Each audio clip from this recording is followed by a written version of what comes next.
Hey my dear listener, before we start, make sure to subscribe to the channel. Comment down where are you from and what's your time right now. Let's jump into the video. Story 1. The Merchant of Venice who carried silk across a fractured Europe. In the early morning light of medieval Venice, the air often smelled faintly of salt, tar, and damp wood. The tide moved quietly through the narrow canals. Small boats rocked against wooden poles, their ropes creaking gently.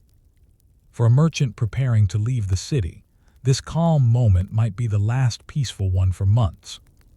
You stand on the edge of the quay, watching laborers lift bundles of cloth and sealed chests into a flat-bottomed cargo boat. Each crate is carefully marked in ink and wax.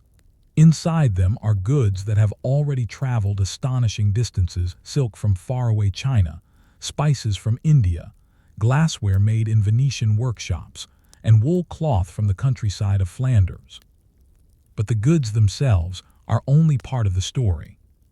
The real challenge lies ahead on the road. A city built on trade. By the 13th century, Venice had become one of the most important trading cities in Europe. The city did not produce much farmland or metal or timber. It survived and flourished because it traded. Venetian merchants acted as middlemen between worlds. Goods arriving from the eastern Mediterranean passed through Venetian warehouses before moving north into the markets of Europe. In return, European metals, timber, and wool traveled south toward the ports of the eastern Mediterranean. This trade network had developed slowly over centuries, strengthened by political alliances, naval power, and sometimes by war. One event in particular reshaped the balance of trade: the Fourth Crusade. Originally intended as a campaign to capture Jerusalem, the crusade instead diverted toward Constantinople, the capital of the Byzantine Empire. When the city was captured in 1204, Venice gained enormous commercial privileges. Venetian merchants now had access to ports, warehouses, and markets across the eastern Mediterranean. And so the road opened wider. Preparing for the journey, a merchant leaving Venice did not simply climb onto a horse and ride away. The preparations were long and deliberate. First came the contracts. Merchants often formed temporary partnerships, pooling money and goods for a single journey. One investor might provide the silk, another the coin needed for purchases along the route, and another the ship that carried the cargo. Legal agreements were written carefully by notaries. These contracts described who owned each portion of cargo, how profits would be divided, who carried responsibility if goods were stolen or lost. The medieval world was full of risk. Bandits roamed rural roads, storms destroyed ships, political borders shifted unexpectedly. But merchants had learned that shared risk made trade possible. Next came the physical packing. Silk was particularly valuable, but it also required careful protection. Fine silk cloth could absorb moisture easily. If packed poorly, it might mildew during a long journey. So each roll was wrapped in oilcloth, then placed inside wooden chests lined with waxed fabric. A merchant might carry only a few chests of silk, yet those chests could be worth more than a farmer's lifetime of harvests. The first leg across the lagoon. Leaving Venice was not dramatic. The cargo boat slipped quietly through the lagoon, passing fishermen who were already lifting nets from the water. Small islands dotted the horizon. Monasteries stood on some of them, their bells marking the hours of the day. Gradually, the boat approached the mainland port of Chioggia, or sometimes Treviso, where land caravans could begin. Here the real journey started. Merchants transferred goods from boats to carts or pack animals. Horses were valuable but expensive. Mules were often preferred because they could handle mountain roads more reliably. Each mule carried carefully balanced loads. 2 chests on each side. Too much weight on one side could tip the animal. Too much total weight could injure it. An experienced caravan leader knew exactly how much each animal could handle. And then there were the people. A modest caravan might include the merchant himself, a caravan master, 2 or 3 mule drivers, a guard or hired soldier, sometimes a clerk who recorded transactions. It was not a large group. Traveling quietly was often safer than attracting attention. Roads that were not really roads. Modern travelers might imagine paved highways stretching across Europe. Medieval merchants knew something quite different. Most roads were simply well-used dirt paths. In wet weather they turned to mud. In winter they froze into uneven ridges. Carts sometimes sank axle-deep. Because of this, many merchants preferred pack animals rather than wagons. Mules could navigate narrow mountain trails where carts could never pass. Routes were chosen carefully. One common route from Venice led toward Verona, then north through Alpine passes toward Augsburg or Nuremberg. Another route moved west toward Milan, before crossing into the trade networks of France. Each path carried different risks. Mountain passes might close due to snow, river crossings might flood, local lords might demand tolls. So merchants gathered information constantly. In taverns, in markets, in monasteries. Travelers exchanged news the way modern people exchange weather forecasts. The rhythm of the road. A typical travel day began very early. Before sunrise, mule drivers woke the animals and checked their hooves. Packs were adjusted and ropes tightened. The caravan set out as dawn spread across the fields. Walking beside the animals, the merchant had plenty of time to think. Hours passed slowly on the road. The landscape changed gradually. Venice's wetlands gave way to farms and vineyards. Small villages appeared every few miles, their houses built of stone and timber. Farmers paused from their work to watch the caravan pass. Travel rarely exceeded 20-30 kilometers per day. Any faster risked exhausting the animals. By late afternoon, the caravan stopped. Sometimes they reached a town with an inn. Other times they slept in barns or under simple shelters beside the road. Food was simple. Bread, cheese, dried meat. Occasionally a stew purchased at a roadside tavern. Wine diluted with water was safer than drinking from uncertain wells. At night, the merchant might sit quietly beside a small fire, reviewing accounts by candlelight. How much silk remained unsold? What prices had he heard rumored in the northern markets? And what dangers might lie ahead tomorrow? Borders and tolls. Medieval Europe was not a single political unit. It was a patchwork of duchies, bishoprics, city-states, and kingdoms. Each had its own rules. Many demanded tolls from merchants passing through their territory.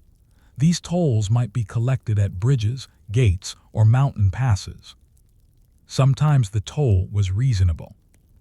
Other times it felt more like legalized extortion. Certain rivers became famous for this practice. Along the Rhine River, for example, dozens of castles collected tolls from passing ships. Merchants complained frequently about these costs, but they rarely had much choice. Refusing to pay could mean confiscated goods or imprisonment. Information networks. Despite these obstacles, trade continued to grow. One reason was the remarkable information network merchants developed. Long before telephones or newspapers, merchants shared information constantly. Letters traveled with other caravans. News spread through market gossip. Monasteries sometimes served as message hubs. A merchant arriving in a town might learn the price of silk in the next market, whether bandits had been seen along a nearby road, which bridge had collapsed in the last storm. This knowledge shaped every decision. Where to sell, which road to take, how fast to travel. In many ways, the merchant's greatest asset was not the silk in his chests, but the information in his mind. The long view. From a distance, the merchant's life might appear repetitive. Walk, stop, bargain, record accounts. Yet each journey quietly connected distant parts of the world. The silk in those chests might have begun its journey thousands of kilometers away in workshops of Hangzhou. It likely traveled across Central Asian caravans, passed through markets of the Middle East, and arrived by ship at Eastern Mediterranean ports. Now it continued northward across Europe. Each merchant carried only a small piece of that enormous chain. And yet without those small steps, one caravan, one mule, one careful contract, the chain would break. A question on the road. As the caravan approaches the foothills of the Alps, the air grows cooler. Ahead lie narrow passes, unpredictable weather, and roads that twist through steep valleys. Some merchants never return from these crossings. Avalanches sometimes bury entire caravans. Bandits sometimes wait in hidden ravines. And yet the journey continues, year after year. Because somewhere beyond those mountains lies a market where silk will sell for twice its price. So the merchant tightens the straps on a mule's pack and looks up at the distant snow on the peaks. And he wonders something very practical. Will the pass still be open when he arrives? Or will the mountain decide otherwise? The road begins to change long before you actually reach the mountains. Fields grow smaller, villages appear less frequently. The wide, slow farmland of northern Italy begins to tilt upward into uneven hills. Streams run faster here, cutting narrow channels between rocks. Your caravan moves more slowly now. The mules notice the difference before anyone else does. Their breathing becomes heavier as the path climbs steadily toward the Great Wall of the Alps, the vast mountain barrier that divides the Italian peninsula from the rest of Europe. For centuries, merchants, pilgrims, and armies have faced the same challenge: how to cross these mountains safely. There are only a handful of reliable passes. Each one carries its own traditions, dangers, and routines that travelers must follow if they want to survive the crossing. And for the Venetian merchant carrying silk worth a small fortune, every step matters. The problem of the mountains. The Alps were never completely impassable. Even in ancient times, the Romans built roads across several high passes, allowing military forces and traders to move between Italy and the provinces to the north. But by the Middle Ages, many of those roads had deteriorated. Landslides, weather, and simple neglect had erased sections of the old Roman engineering. Travelers were left with routes that were often narrow, steep, and unpredictable. One of the most famous crossings was the Brenner Pass. Unlike many alpine routes, the Brenner was relatively low in elevation. That meant snow cleared earlier in the year and winter arrived slightly later. For merchants moving goods between Italy and the German lands, it became one of the most dependable passages. Still, dependable did not mean easy. The road could shrink to a narrow trail clinging to the side of a steep valley. A single misstep by a mule could send cargo tumbling down a rocky slope. So caravans moved slowly, very slowly, joining a larger caravan. As the road approaches the mountains, small groups of travelers often merge together. This is not just coincidence. Bandits know that caravans must pass through certain narrow valleys. They sometimes wait there, watching the road from hidden places among the rocks. A lone merchant with 3 mules is an easy target. But a group of 20 travelers, perhaps with armed guards, is a much more difficult prize. So near the market towns that sit at the base of the Alps, merchants begin to gather. One such town might be Bolzano, a place where traders from Italy and German-speaking lands have met for centuries. Here you might find wool merchants heading south, wine traders moving north, pilgrims traveling toward distant shrines, messengers carrying letters between cities. Everyone shares the same road for a while. Temporary alliances form quickly. A merchant might contribute a few coins to hire additional guards. Someone else provides extra pack animals. Within a day or two, the once small caravan grows into a slow, uneven procession winding toward the mountains. The work of the mule drivers. In the quiet routines of medieval trade, mule drivers were some of the most essential people on the road. They rarely appear in written records. Merchants wrote about profits and contracts, not about the men who walked beside the animals every day. But without the mule drivers, the entire system would collapse. A skilled driver knew each animal personally. He recognized subtle signs of fatigue, a slight change in gait, a pause before stepping over stones, a shift in the way a pack settled against the animal's sides.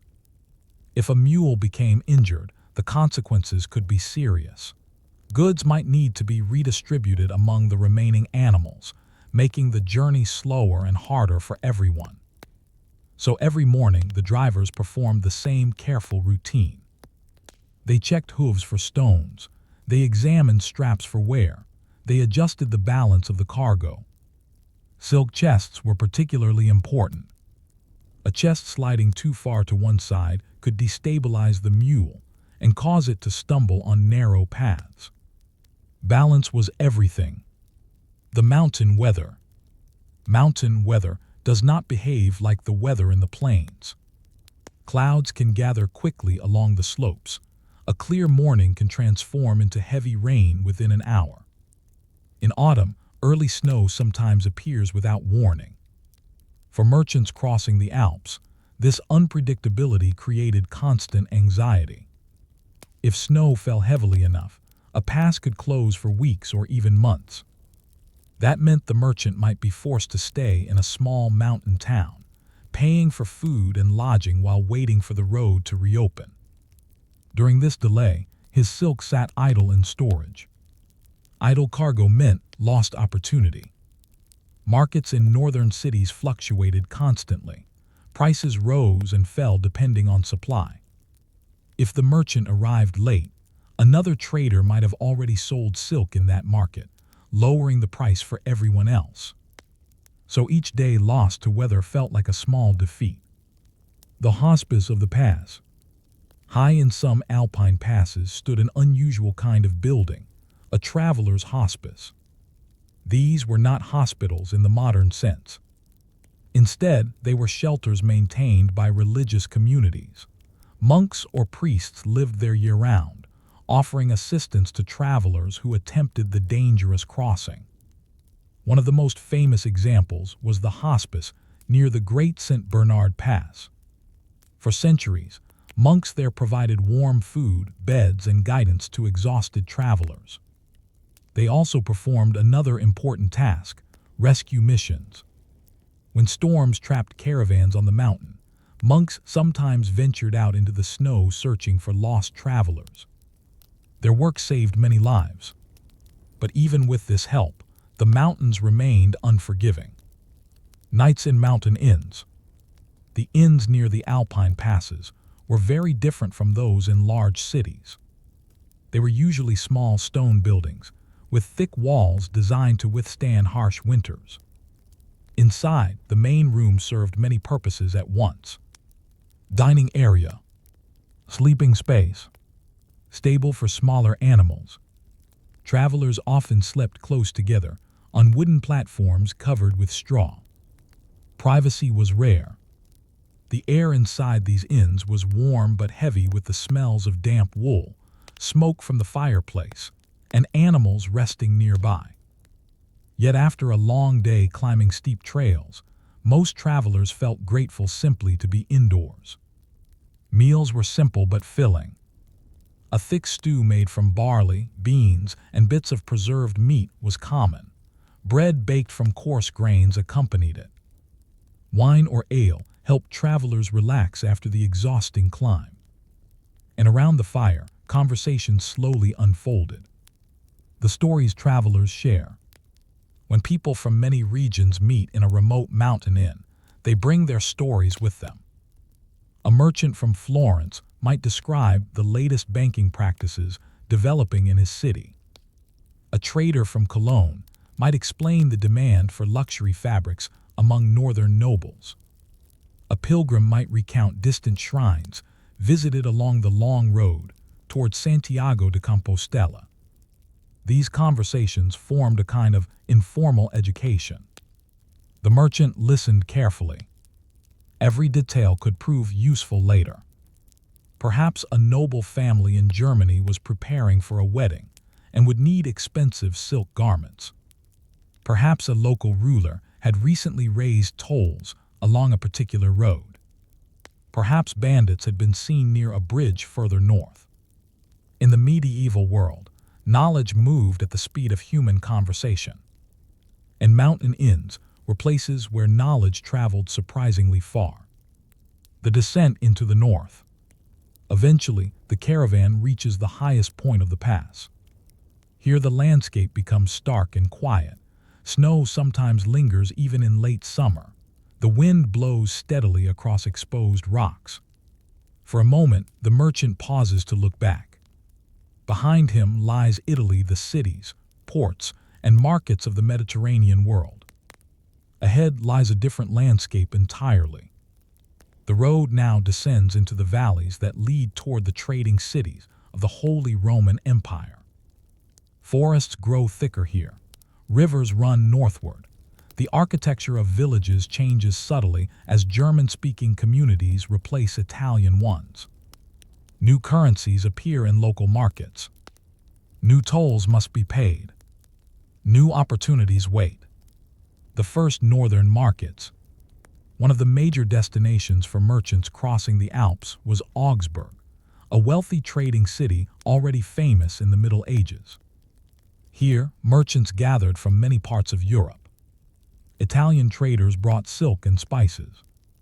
German merchants sold metals from the mines of Central Europe. Flemish traders offered high-quality wool cloth. Inside the city's market halls, bargaining could last hours. A merchant selling silk had to balance patience with urgency. If he asked too high a price, buyers might walk away. If he sold too quickly, he might discover later that another merchant earned twice as much for similar goods. So negotiations unfolded slowly. Prices were discussed over cups of wine. Samples of cloth were examined carefully under window light. Every thread mattered. The uncertainty of profit. At the beginning of the journey, the merchant could only estimate his potential profit. He knew the purchase price of the silk. He knew the expected market price in northern cities. But between those two numbers stood months of uncertainty. Unexpected tolls might reduce profits. A sick mule might force him to hire replacements. Storms could delay the caravan. Markets might shift before he arrived. Even dishonest partners could threaten the outcome. So the merchant constantly recalculated his expectations. Profit was never guaranteed. Yet despite all this uncertainty, merchants continued to travel these roads year after year. Because when everything went well, the rewards could be substantial. One successful journey might finance a house in Venice. 2 or 3 might establish a merchant family that would trade for generations. The merchant's quiet question. At last, after weeks of slow travel, the merchant sits in a room above a busy market street in Augsburg. Below him, carts rattle over cobblestones. Traders shout prices in several languages. His silk chests are finally opened. The cloth glimmers softly in the candlelight, thin, delicate, and astonishingly valuable. Tomorrow, the negotiations will begin. But tonight, the merchant sits quietly with his account book and wonders something very practical. Will the buyers here pay the price he needs? Or will the long road from Venice to the Alps and beyond end with a disappointing bargain? Morning arrives slowly over the rooftops of Augsburg. The merchant wakes to the distant sounds of carts rolling across cobblestones and traders calling to one another in the street below. The market day is already beginning. In the medieval trading world, markets did not operate with fixed price tags. There were no shelves with neatly labeled goods. Instead, every transaction began with conversation. Sometimes a long conversation. You descend the narrow wooden stairs of the inn where the merchant is staying. Outside, the market square is filling with traders who have arrived from all directions. Wool from the north, copper and silver from the mines of Central Europe, salt from mountain deposits, and silk from the distant east, carried here by merchants like the one you have been following. The silk must now prove its value. Opening the chests, the merchant does not display his goods immediately. Instead, he waits. Experienced traders know that rushing into a sale often leads to poor bargains. Buyers who appear too eager signal weakness. So the chests remain closed for the first hours of the morning.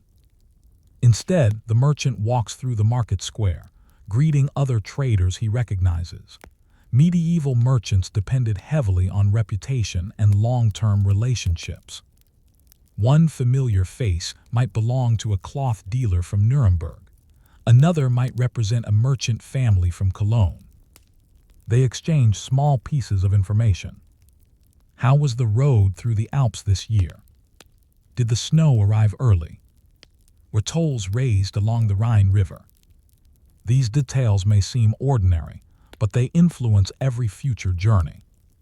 Only after these quiet conversations does the merchant return to the inn and unlock the heavy wooden chests. Inside, wrapped in protective cloth, lie the silk rolls. The fabric reflects the light in soft waves as it is lifted into the open air. The buyers arrive. Word travels quickly in a market town. Within an hour, buyers begin appearing. Some represent noble households. Others are professional cloth merchants who will resell the silk elsewhere. Each buyer examines the fabric carefully. They run their fingers across the surface, feeling the smoothness of the weave. They lift the cloth to the light, inspecting the tightness of the threads. Silk was prized in medieval Europe for several reasons. First, it was beautiful. The fabric shimmered in a way that wool or linen could not easily match. Second, it was rare. Europe produced almost no silk of its own during much of the Middle Ages. Most of it originated far to the east, traveling thousands of kilometers through complicated trade networks. Finally, silk carried social meaning. Clothing made from silk signaled wealth, power, and connection to distant lands. For a noble family preparing for a wedding, a ceremony, or an important gathering, silk garments could display status more effectively than words. So the buyers examine the cloth carefully. Then the bargaining begins. The ritual of bargaining. A buyer might begin by offering a price that seems surprisingly low. The merchant responds with a price that seems impossibly high. Neither expects the first numbers to be accepted. Instead, they begin a slow movement toward agreement. The process often includes several familiar steps. First comes criticism. The buyer points out minor flaws in the cloth, even when none are obvious. Perhaps the color is slightly dull. Perhaps the weave seems uneven. This tactic lowers expectations. Then comes comparison. The buyer mentions other merchants who have recently sold silk for lower prices. Whether this claim is true or not is difficult to verify. Next comes patience. Both sides pause, drink wine, and discuss unrelated topics. Hours may pass before the conversation returns to the price. Finally, numbers begin to move closer together. Small concessions are offered, a slightly lower price, a slightly larger purchase. Eventually, an agreement forms. Hands are shaken. The merchant records the transaction carefully in his account book. Payment in a complex economy. In modern markets, payment usually occurs with a single currency. Medieval merchants faced a far more complicated system. Every region minted its own coins. In Augsburg alone, a merchant might encounter several types of currency from different cities and territories. Some common examples included coins from Florence, famous for the gold florin, or coins issued by rulers within the Holy Roman Empire. Because coins varied in weight and purity, merchants developed careful habits. They carried small scales to weigh coins. They tested metal purity by sound or by subtle marks on the surface. Large transactions sometimes avoided coins altogether. Instead, merchants used written credit agreements, early forms of banking that allowed money to move without physically carrying heavy chests of metal. These financial techniques were quietly transforming the medieval economy. What happens to the silk? Once the merchant sells his silk, the fabric begins a new journey. A cloth dealer might purchase several rolls and transport them further north to markets in Bruges, one of the great commercial centers of medieval Europe. There, skilled tailors could transform the silk into garments worn by wealthy merchants and nobles. Another buyer might ship the cloth downriver along the Rhine, sending it toward markets near the North Sea. In this way, a single roll of silk might pass through several hands before reaching its final owner. At each step, its value increases slightly. The merchant from Venice has now played his role in that chain. Life between journeys. Once the silk is sold, the merchant faces an important question. What should he do next? Returning immediately to Venice with empty mules would waste valuable opportunity. The northern markets offer goods that are highly desirable in the Mediterranean world. So the merchant often purchases new cargo for the return journey. Common choices include finely woven wool cloth from Northern Europe, metal tools or weapons produced in German workshops, furs from colder regions further east. These goods travel south across the Alps, eventually reaching markets in Venice and other Mediterranean ports. Trade rarely moved in just one direction. Every road carried goods both ways. The return journey. The journey home begins much like the journey north. Mules are loaded carefully. Caravan partners gather again. Road conditions are discussed over evening meal in crowded inns. But the merchant now travels with a different state of mind. The uncertainty of selling the silk has passed. Profits, hopefully respectable ones, have been secured. Yet the road home still holds risks. Bandits might attack caravan returning from successful markets. Winter storms might close the Alpine passes. Political disputes between local rulers might suddenly make certain routes dangerous. So even on the return journey, caution remains constant. Every decision matters. A life measured in journeys. For many Venetian merchants, this pattern repeated again and again throughout their lives. A single year might include several journeys. Across the Alps into Central Europe, by ship across the Mediterranean, or along coastal trade routes connecting different ports. Some merchants eventually settled into comfortable lives as investors or ship owners. Others continued traveling well into old age. The road became familiar. Certain inns felt almost like second homes. Certain mule drivers became trusted companions. Yet the road never became completely safe or predictable. Every journey remained slightly different. And perhaps that uncertainty was part of the reason merchants continued. Trade was not just a profession. It was a way of living inside the movement of the medieval world. The quiet influence of merchants. When historians describe the Middle Ages, they often focus on kings, wars, and great political events. But the slow movement of merchants had its own kind of influence. Each caravan carried more than goods. It carried ideas, technologies, and information. A merchant who visited many cities might introduce new financial practices. A craftsman might learn a new weaving technique from another region. Even food habits traveled along these routes.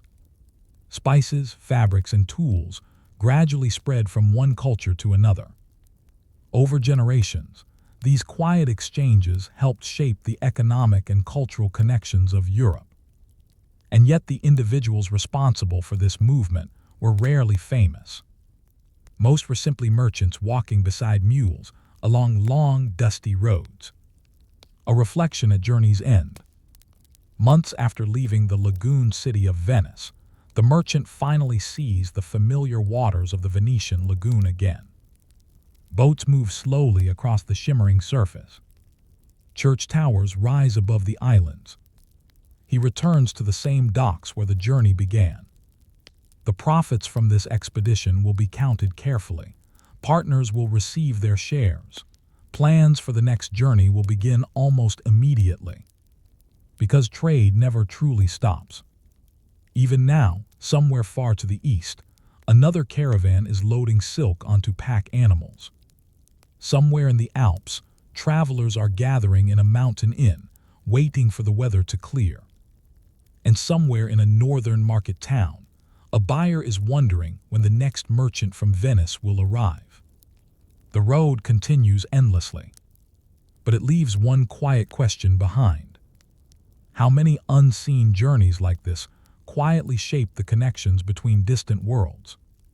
Story 2: The Pilgrim Road to Santiago, a slow walk across medieval France. The journey usually begins with a decision made in silence. You might imagine a dramatic moment, a vow shouted before a crowd or a priest raising his voice in a great cathedral.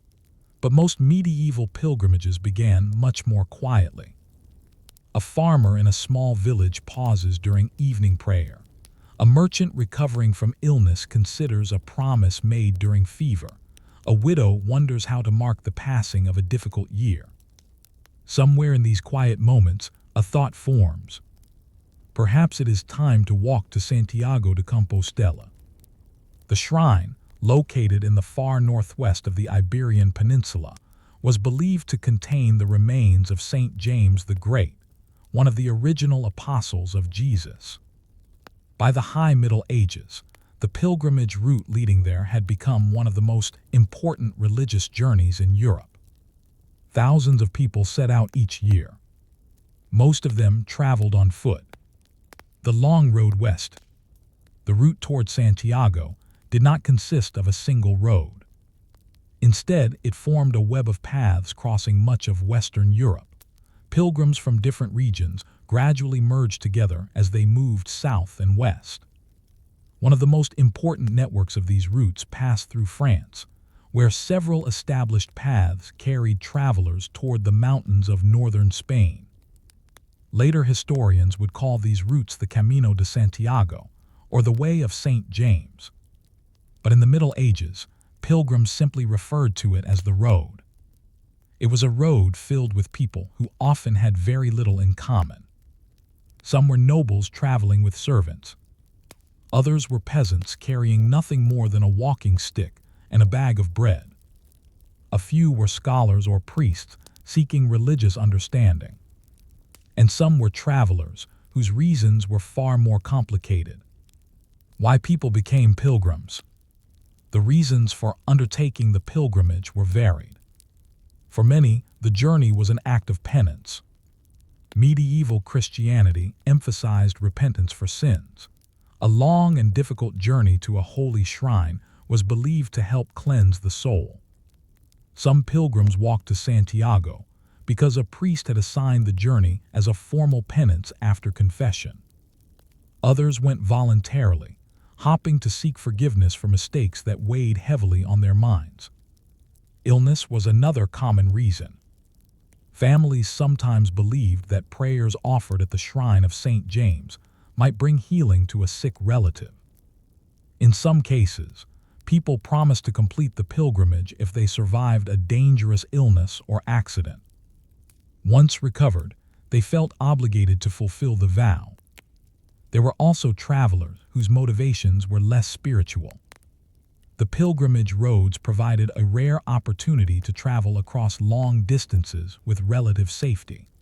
Inns and hospices existed along the routes, offering shelter to pilgrims. A merchant might travel disguised as a pilgrim to avoid certain tolls. A young person might simply wish to see distant lands. Whatever the reason, the road welcomed them all. Preparing for the journey. Preparing for a medieval pilgrimage was not complicated, but it required careful thought. Most pilgrims traveled very lightly. A typical pilgrim carried only a few essential items. A walking staff to help with balance and protection. A small bag or satchel for food. A cloak to guard against weather. A broad-brimmed hat for sun and rain. A water flask. Some pilgrims also carried a small book of prayers. The clothing of pilgrims gradually developed recognizable symbols. One of the most famous was the scallop shell, associated with St. James. Pilgrims often attached the shell to their hats or cloaks once they reached Santiago. But on the journey outward, many travelers wore simpler clothing designed for practicality rather than symbolism. Footwear mattered greatly. Good shoes could mean the difference between completing the journey and abandoning it halfway. Yet many pilgrims could afford only basic leather shoes or sandals. Over hundreds of kilometers, these wore out quickly. Leaving home. The moment of departure was often emotional. Pilgrims rarely knew how long their journey would last. A round trip to Santiago could take several months. Some travelers never returned at all. Illness, accidents, and exhaustion were constant risks. So before leaving, many pilgrims attended a small religious ceremony in their local church. A priest offered a blessing for safe travel. Families gathered to say farewell. A walking staff was placed in the pilgrim's hand. Then the traveler stepped onto the road. At first, the landscape was familiar fields, farms, and villages known since childhood. But with each passing day, the surroundings slowly changed. The pilgrim moved deeper into the wider world, walking through medieval France. As the pilgrimage route crossed the countryside of France, the road passed through an enormous variety of landscapes. Open farmland stretched across the plains of central regions. Dense forests covered large areas where villages were scattered far apart. Rivers cut across the path, forcing pilgrims to search for bridges or ferries. One major stopping point for pilgrims was the city of Tours, home to the shrine of Saint Martin of Tours. Pilgrims often paused here to pray before continuing towards Spain. Further south, travelers passed through cities like Poitiers and Bordeaux, each offering markets, churches, and inns where pilgrims could rest. Despite these larger towns, most of the journey unfolded slowly across rural countryside. Pilgrims walked for hours each day, sometimes alone, sometimes alongside strangers who gradually became companions. The daily rhythm of the road. A typical day for a pilgrim began at sunrise. After a simple breakfast, often bread or leftover food from the previous evening, the traveler resumed walking. The pace was steady but not fast. Most pilgrims covered 20 to 25 kilometers per day, depending on terrain and weather. Along the road, small chapels and roadside crosses reminded travelers of the religious purpose of their journey. Pilgrims often paused to pray briefly at these places. Midday meals were simple. Bread, cheese, dried fish, or fruit purchased from villages along the road were common choices. Water came from wells or streams. Some pilgrims carried small cooking pots, allowing them to prepare basic meals when staying in the countryside overnight.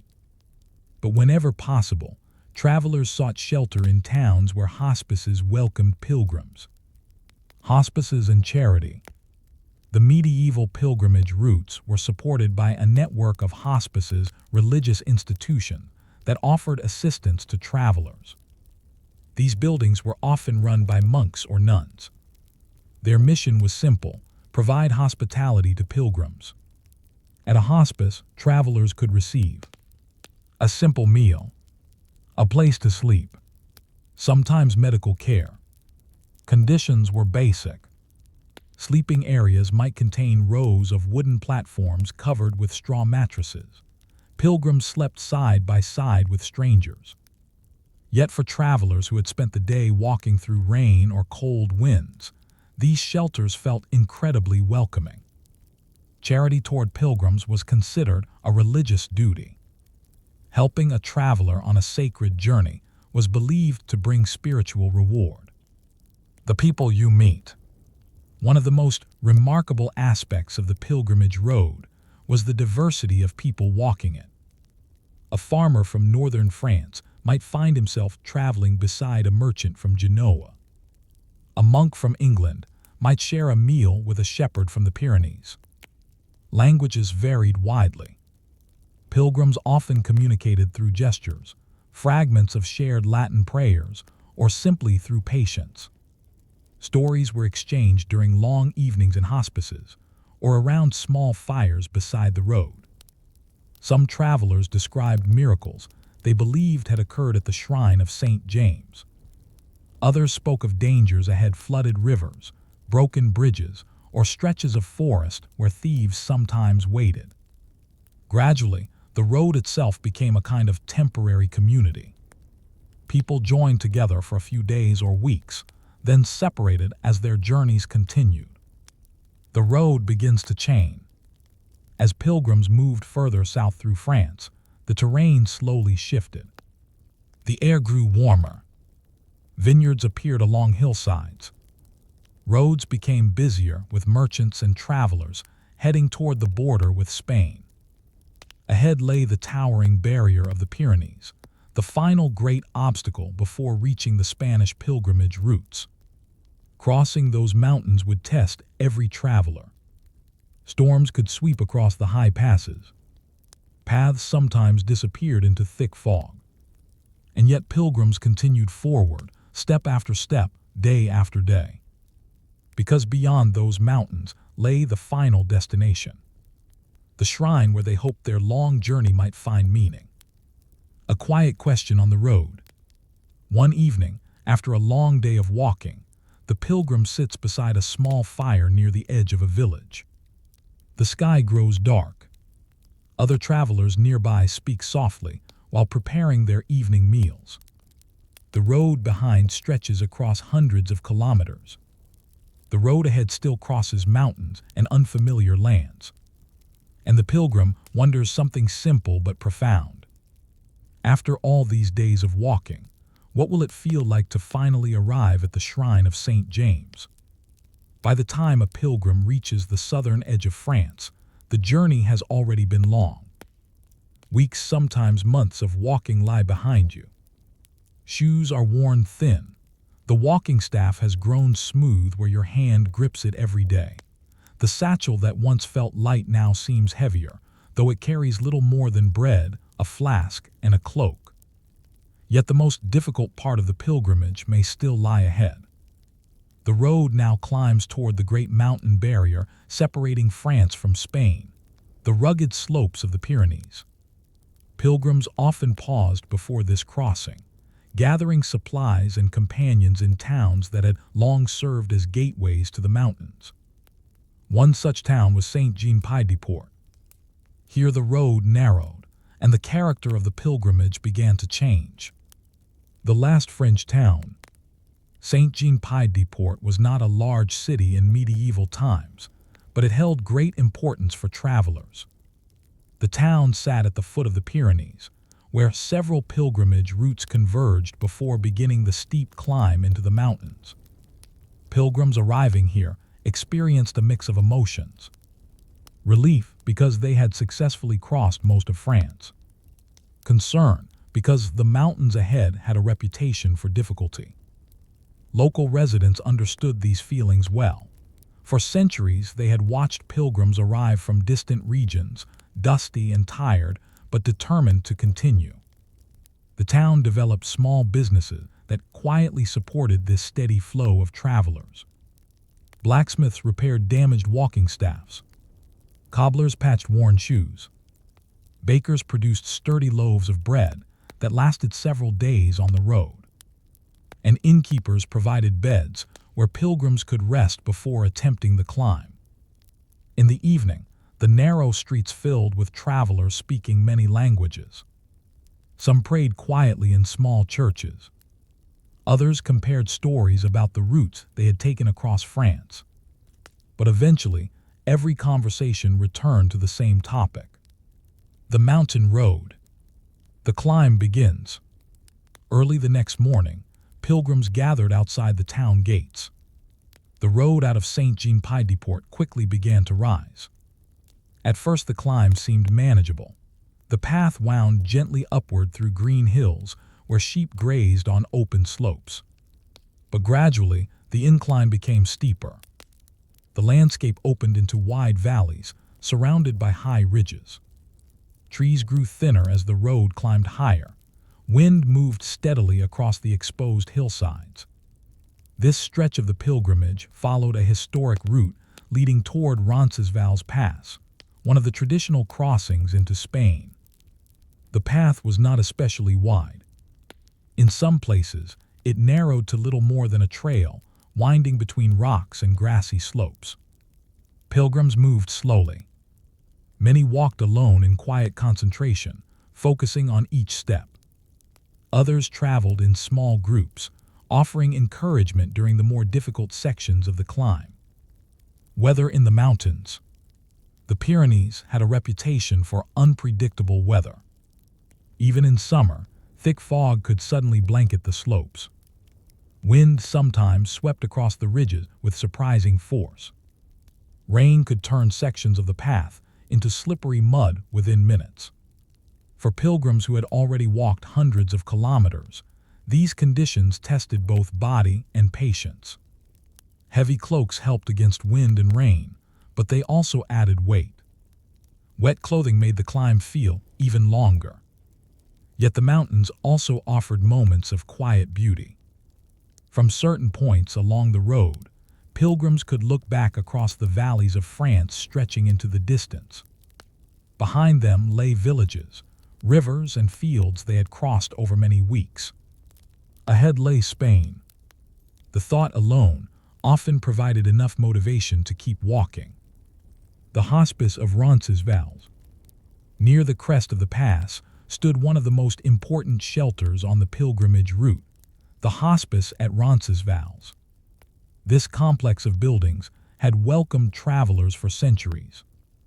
Originally founded to assist pilgrims crossing the mountains, the hospice provided food, shelter, and medical care. When pilgrims arrived after the long climb, they often found the experience deeply comforting. The buildings were simple but sturdy. Inside, long halls contained rows of beds or straw mattresses. Fires burned in large hearths, warming travelers who arrived soaked from rain or chilled by mountain winds. The people who worked here, monks, servants, and volunteers, were accustomed to caring for exhausted pilgrims. They offered hot soup, bread, and sometimes wine.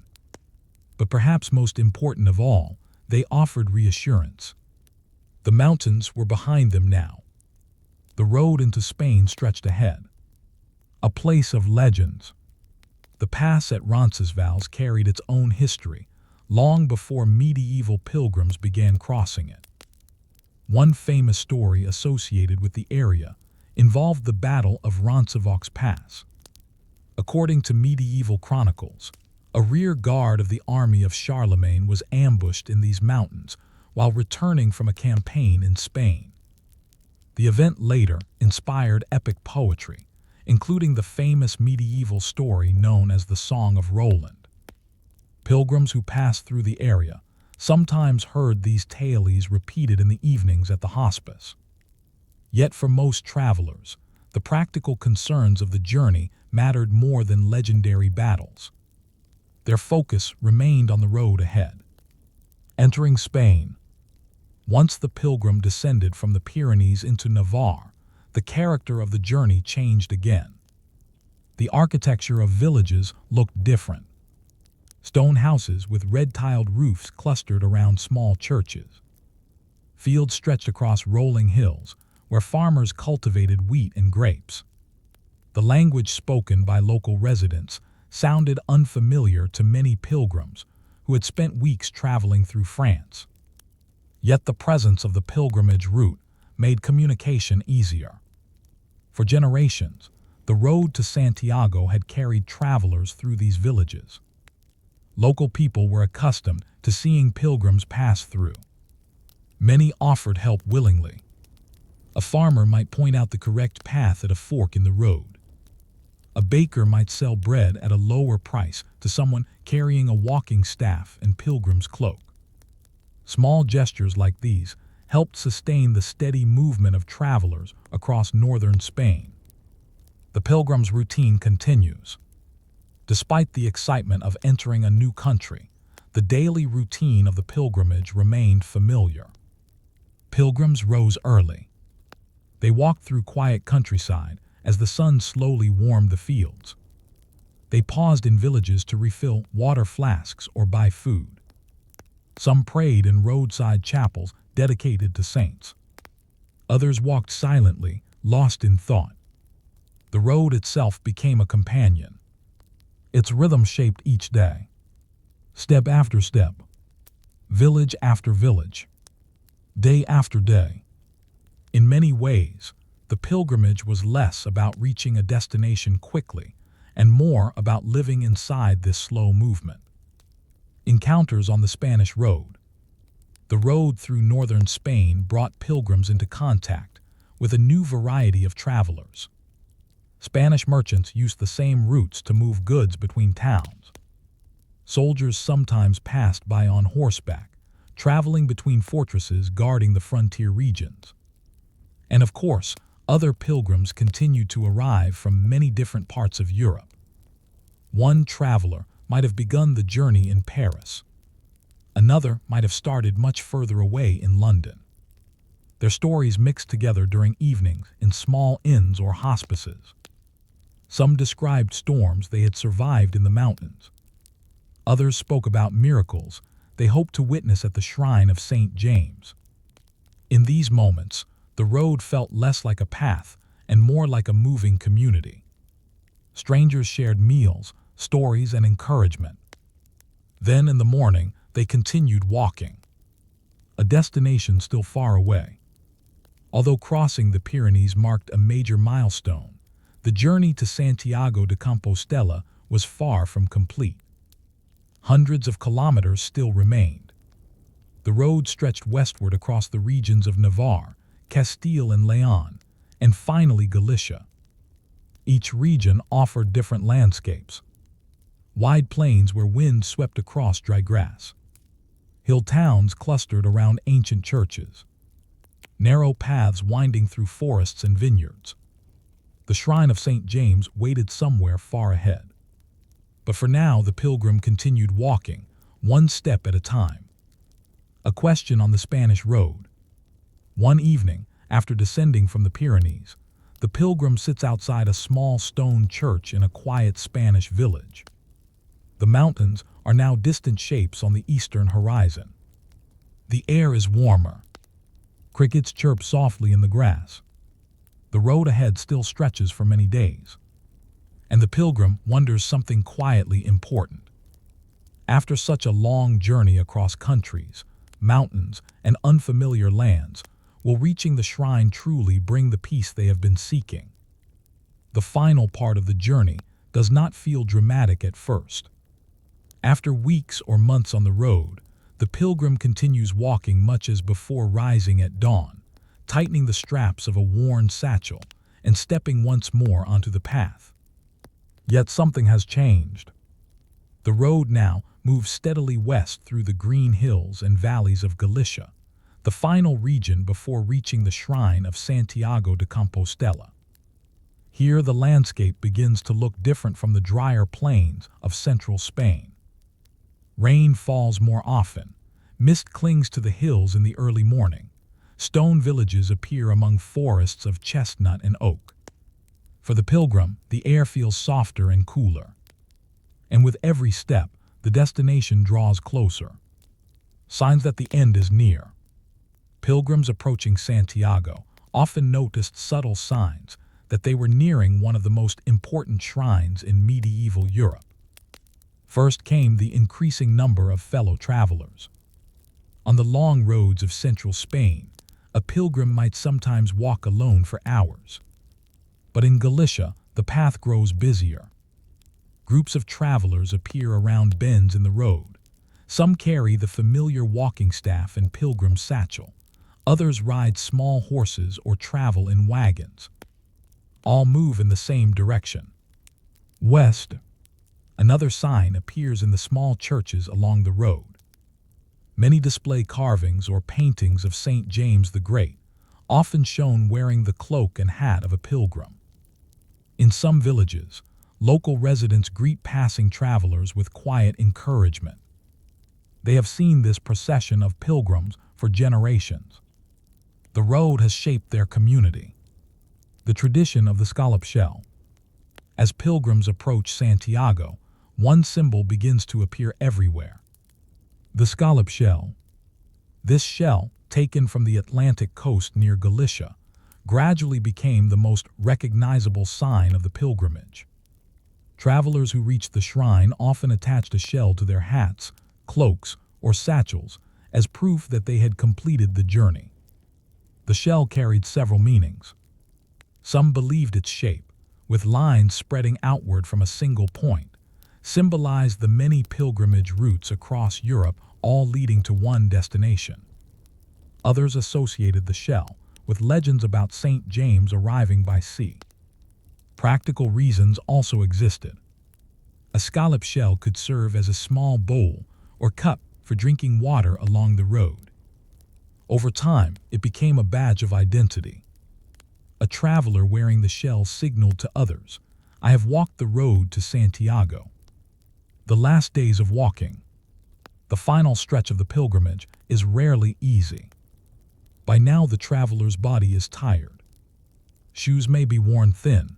Feet are often sore from weeks of walking.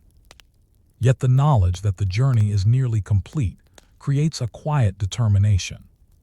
Pilgrims sometimes begin counting the remaining distance between towns. One village closer, then another. Along the route, tall stone markers occasionally appear. Some show the direction towards Santiago or the remaining distance. These markers are simple, but they carry emotional weight. Each one confirms that the road is leading somewhere real. Not just another hill or valley, but a destination. First sight of the cathedral.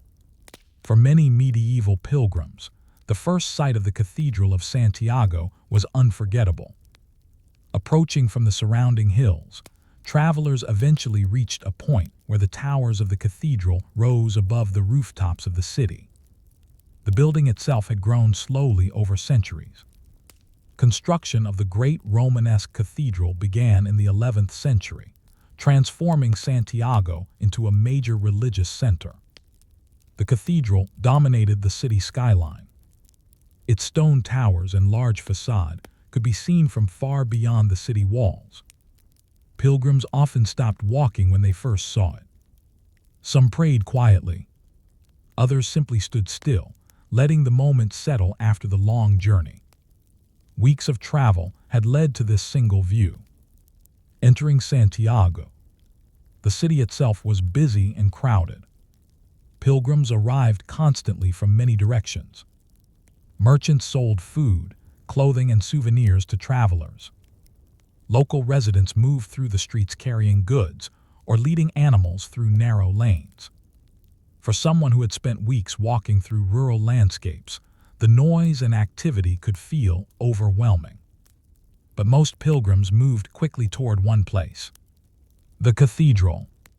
Inside its massive stone walls lay the shrine believed to contain the remains of St. James.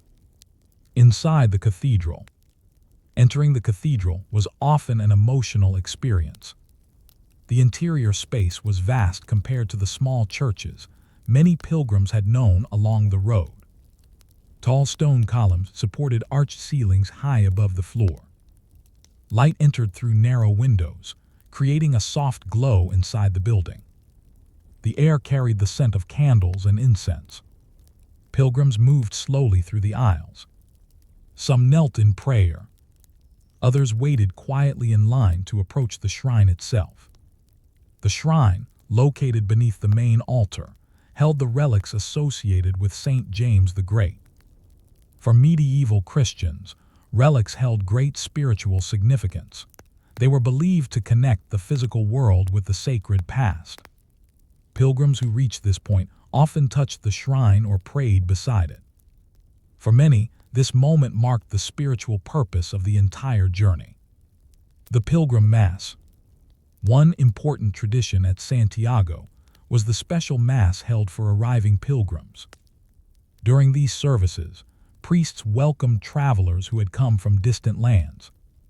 Sometimes a giant incense burner known as the Bada Fumero was swung across the cathedral ceiling, filling the air with fragrant smoke. The ceremony created a powerful atmosphere.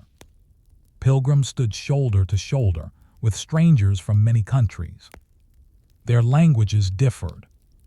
Their backgrounds varied widely, but they had all walked the same long road.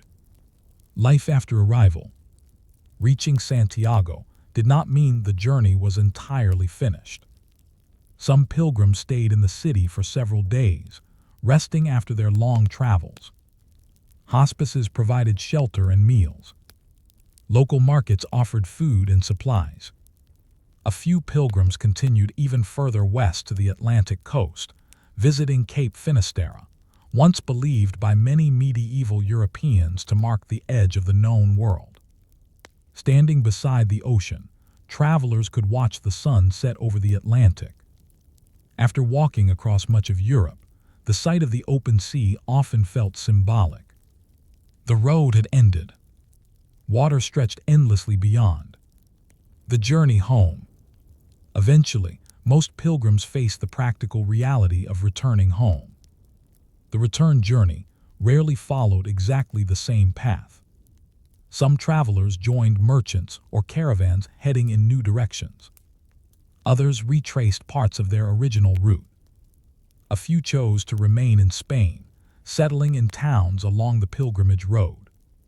But wherever they went, they carried something with them.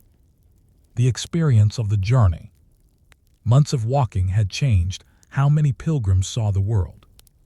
They had crossed countries, met strangers, and endured physical hardship. They had learned how vast and connected medieval Europe could be. The quiet impact of the pilgrimage roads. The pilgrimage routes to Santiago shaped medieval Europe in ways that were not always obvious. The constant movement of travelers encouraged the development of roads, bridges, and inns. Ideas, languages, and customs moved along the same paths as the pilgrims themselves. Merchants followed these routes, bringing goods between distant regions. Artists and builders carried architectural styles from one city to another. Over centuries, the slow footsteps of pilgrims helped weave a network of cultural connections across the continent. Yet the individuals who walked these roads rarely thought about such large historical effects. Most were simply focused on reaching the next village, or the next hill, or the next day of walking. A final reflection. As evening falls in the city of Santiago de Compostela, the cathedral bells ring softly over the rooftops. Pilgrims sit in quiet corners of the square, resting after their long journey. Some hold the scallop shells they have just received. Others watch new travelers arriving through the city gates, dusty and tired from the road. The pilgrimage never truly stops. As long as people feel the quiet desire to walk toward something meaningful, the road will continue to fill with footsteps. And perhaps that leaves one gentle question behind. Was the true destination the shrine itself, or the long, patient journey that brought each traveler there? Story 3. The Caravan Masters of the Silk Road. Long before the caravan begins to move, the work has already started. In the market city of Samarkand, The morning air fills with a quiet, familiar rhythm. Traders lift bundles of cloth onto scales. Scribes sit behind wooden tables copying contracts. Stable boys lead camels through narrow streets toward open courtyards. Nothing seems urgent, yet an enormous journey is slowly taking shape. You stand in the courtyard of a caravanserai, a large inn built for merchants and their animals. Around you are perhaps 50 camels kneeling patiently on the packed earth. Their long necks sway gently as they chew mouthfuls of dry fodder. Each animal will soon carry goods across one of the most difficult trade routes in the medieval world. This is the beginning of a caravan journey along the Silk Road, the city that waits for caravans. Samarkand was one of the great crossroads of Central Asia. For centuries, caravans traveling between China, the Middle East, and Europe stopped here to rest, trade, and reorganize before continuing their journeys. The city stood in a fertile valley surrounded by desert landscapes. Irrigation canals fed orchards and farms that produced food for travelers. This made Samarkand an ideal place to pause before entering the harsher regions of Central Asia. Merchants arriving from the east might carry silk, porcelain, and tea. Caravans from the west might bring glassware, silver, and wool cloth. Goods did not always travel the entire distance between China and Europe in a single caravan. Instead, cargo moved gradually from one region to the next, changing hands many times along the way. Samarkand was one of the places where that exchange happened. The caravan master. At the center of every successful caravan stood a person known as the caravan master. This individual rarely owned all the goods being transported. Instead, the caravan master served as organizer, guide, and problem solver. Merchants trusted him to manage the complicated details of long-distance travel across deserts and mountains. A typical caravan master needed several kinds of knowledge. He needed to understand geography, the location of wells, rivers, and safe resting places. He needed political awareness, which rulers controlled different regions and what tolls or permissions were required. He also needed practical experience with animals and people. Managing 50 camels and 20 travelers across hundreds of kilometers required constant attention. Small mistakes could quickly become serious problems. So before the caravan leaves Samarkand, the caravan master walks slowly through the courtyard, inspecting every part of the expedition. The camels. The most important members of the caravan are the camels. In Central Asia, merchants often used Bactrian camels, a species known for its 2 humps and remarkable endurance. These animals were well suited for the harsh climates of the Central Asian deserts. They could carry heavy loads, sometimes over 200 kilograms, and travel long distances between water sources. Their thick coats protected them from cold desert nights, and their wide feet allowed them to walk across sand and rocky ground more easily than horses. Each camel carried 2 large bundles balanced on either side of its body. The cargo might include rolls of silk fabric, sacks of spices, blocks of tea compressed into bricks, precious stones or metal goods. The loading process required careful balance. If one side of the load weighed too much, the camel might stumble or refuse to stand. So workers spent hours adjusting ropes and shifting cargo until every load felt stable. The long planning. Desert travel demanded preparation. Unlike roads in populated regions, the Silk Road routes crossed enormous stretches of land where no villages existed. Water sources were rare. A caravan might travel several days between wells. So the caravan master calculated distances carefully. How many camels carried goods? How many carried water? How many carried food for the travelers? Some camels were loaded almost entirely, with water skins made from animal hides. Others carried sacks of barley or dried meat for the caravan workers. The travelers themselves often ate simple meals: flat bread, dried fruit, and occasionally rice cooked in small metal pots. Luxury goods filled the rest of the caravan space. These items might be small in size, but extremely valuable. A few bundles of silk could represent months of profit for the merchants who owned them. The departure. The caravan does not leave suddenly. The departure from Samarkand happens slowly over the course of a morning. Camels kneel while workers secure the final bundles. Travelers check their personal supplies. The caravan master meets with merchants one last time to confirm agreements and responsibilities. Then one by one, the camels rise to their feet. The motion is awkward but powerful. A camel stands by lifting its back legs first, then pushing upward with its front legs, causing its load to sway briefly before settling. When dozens of camels stand at once, the courtyard fills with deep rumbling sounds and shifting shadows. At last, the gates of the caravanserai open. The caravan moves out into the streets of Samarkand. Residents step aside as the slow procession passes. Children watch from doorways. Shopkeepers pause in their work. Caravans are not unusual here, but they always attract attention. They represent movement goods traveling across continents, connecting distant cultures. Within minutes, the caravan leaves the city walls behind. Ahead lies the open road. The desert road. At first, the landscape surrounding Samarkand is green. Fields stretch outward from the irrigation canals that feed the farms. But gradually, the cultivated land fades. The soil becomes drier. Vegetation grows sparse. Soon the caravan enters the vast landscapes of Central Asia. Some routes cross the edges of the Kizilkum Desert, a wide region of sand and rocky plains. Here the horizon appears enormous. The sky stretches endlessly above the caravan. Days become long and quiet. The camels walk in a slow, steady line.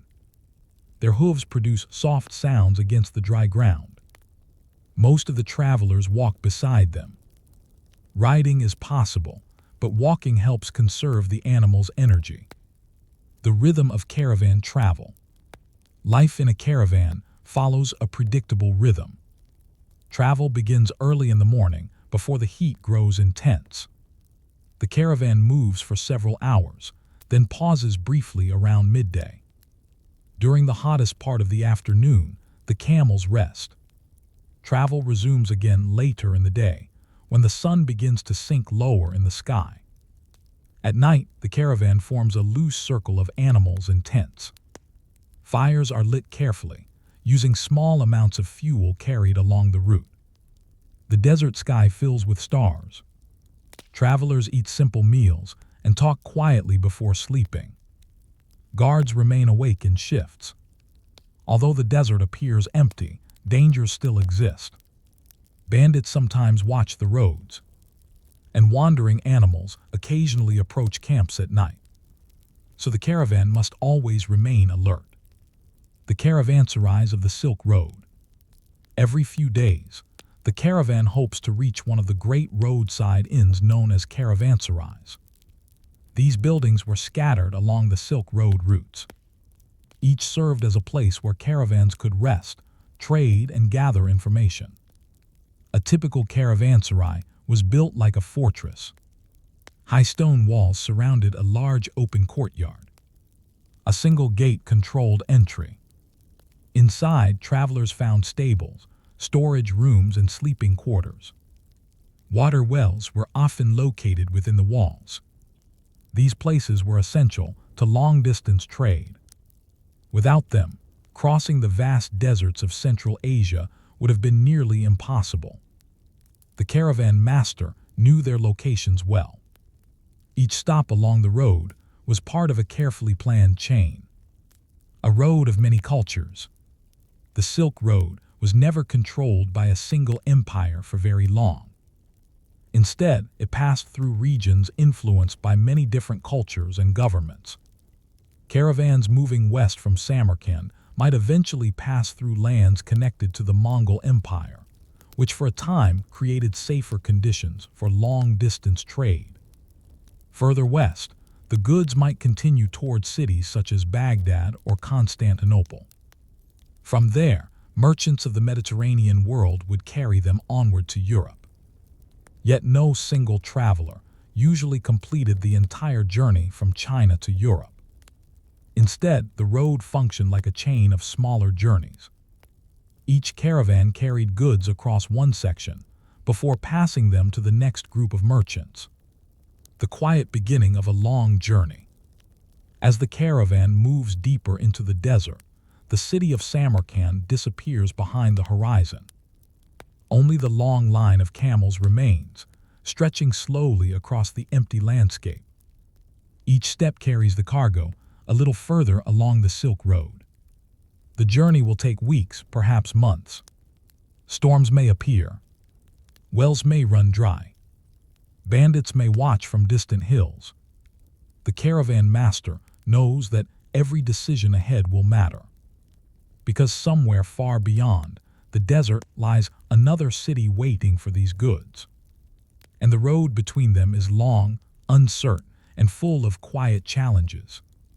Which raises an important question. How does a caravan survive the most dangerous parts of the Silk Road, the endless deserts, where a single mistake can leave travelers lost among the sands? After several days on the road, the caravan begins to feel smaller. Not in number the same camels and travelers remain, but in relation to the vastness surrounding them. The land stretches endlessly in every direction. Behind the caravan lies the city of Samarkand, now far beyond the horizon. Ahead lies another chain of towns and caravanserais that eventually lead west toward the markets of Bukhara, and beyond that to the distant cities of the Middle East. But between those places lies a long stretch of desert. Here the caravan enters one of the most demanding parts of travel along the Silk Road. There are no walls, no villages, and often no roads in the modern sense. There is only the memory of routes carried in the minds of experienced guides. The desert without landmarks. In fertile regions, travelers navigate using familiar landmarks, rivers, forests, church towers, or hills. In the desert, these are rare. Much of the caravan's route crosses sections of the Kizilkum Desert, where sand and rocky plains stretch across hundreds of kilometers. The horizon appears flat and distant. The color of the land rarely changes. Without careful guidance, it would be surprisingly easy to lose direction. This is why the caravan master and his guides are so valuable. They remember subtle signs that reveal the correct path. A particular rock formation. A cluster of hardy desert plants. The faint traces of earlier caravans pressed into the ground. These details form an invisible map, known only to those who have traveled the route many times. Water, the most valuable cargo. In the desert, water is more valuable than silk. Each camel carries several large skins made from goats or sheep, carefully filled before leaving the last reliable well. The caravan master knows exactly how much water the travelers and animals will need to reach the next source. The calculations are precise. Too little water means danger. Too much water means fewer goods can be transported. So the caravan must balance survival and profit carefully. Travelers drink sparingly. Water is used primarily during the evening camp, when the day's heat fades and people can drink slowly without risking dehydration. The camels themselves can survive longer without water than humans. Their bodies are remarkably adapted to the desert environment. But even they must eventually reach the next well. The discipline of the caravan. Desert travel requires discipline. Every traveler in the caravan must follow certain rules. The most important rule is simple. No one wanders away from the caravan. Even walking a short distance from the group can become dangerous. The desert landscape looks deceptively uniform. Without clear landmarks, a person can quickly lose sight of the caravan and become disoriented. Another rule concerns pace. The caravan moves slowly but steadily. Camels walk at a rhythm that can continue for many hours. If a traveler becomes impatient and tries to rush ahead, the caravan master will quickly correct them. Energy must be conserved. The journey is long, and exhaustion can lead to mistakes. Desert storms. One of the most feared events on the Silk Road is the sandstorm. Storms can appear suddenly, especially during certain seasons when strong winds sweep across the desert. At first, the signs are subtle. A distant haze appears along the horizon. The wind begins to rise. Soon the sky darkens with clouds of sand. When this happens, the caravan master acts quickly. Camels are made to kneel. Travelers wrap cloth around their faces to protect their mouths and noses. Everyone stays close together. The storm may last only an hour, or it may continue much longer. During that time, visibility can disappear entirely. Sand fills the air, stinging exposed skin and covering every surface. After the storm passes, the caravan must carefully check its direction again. Sometimes the wind erases the faint tracks of the road. Only experienced guides can restore the correct path. Nights under the desert sky. When the sun finally sets, the desert transforms. The intense heat of the day fades quickly. Temperatures can drop sharply, leaving the air cool and sometimes surprisingly cold. The caravan forms its nightly camp. Camels are arranged in a loose circle, their loads removed and stacked carefully nearby. Small fires are lit using dried animal dung or sparse desert plants gathered during the day. The travelers prepare simple meals. Flatbread warmed over the fire. Rice or grain cooked in metal pots. Dried fruit passed between companions. These meals are quiet but comforting after the long hours of walking. Above them stretches one of the most remarkable sights in the world. The desert sky.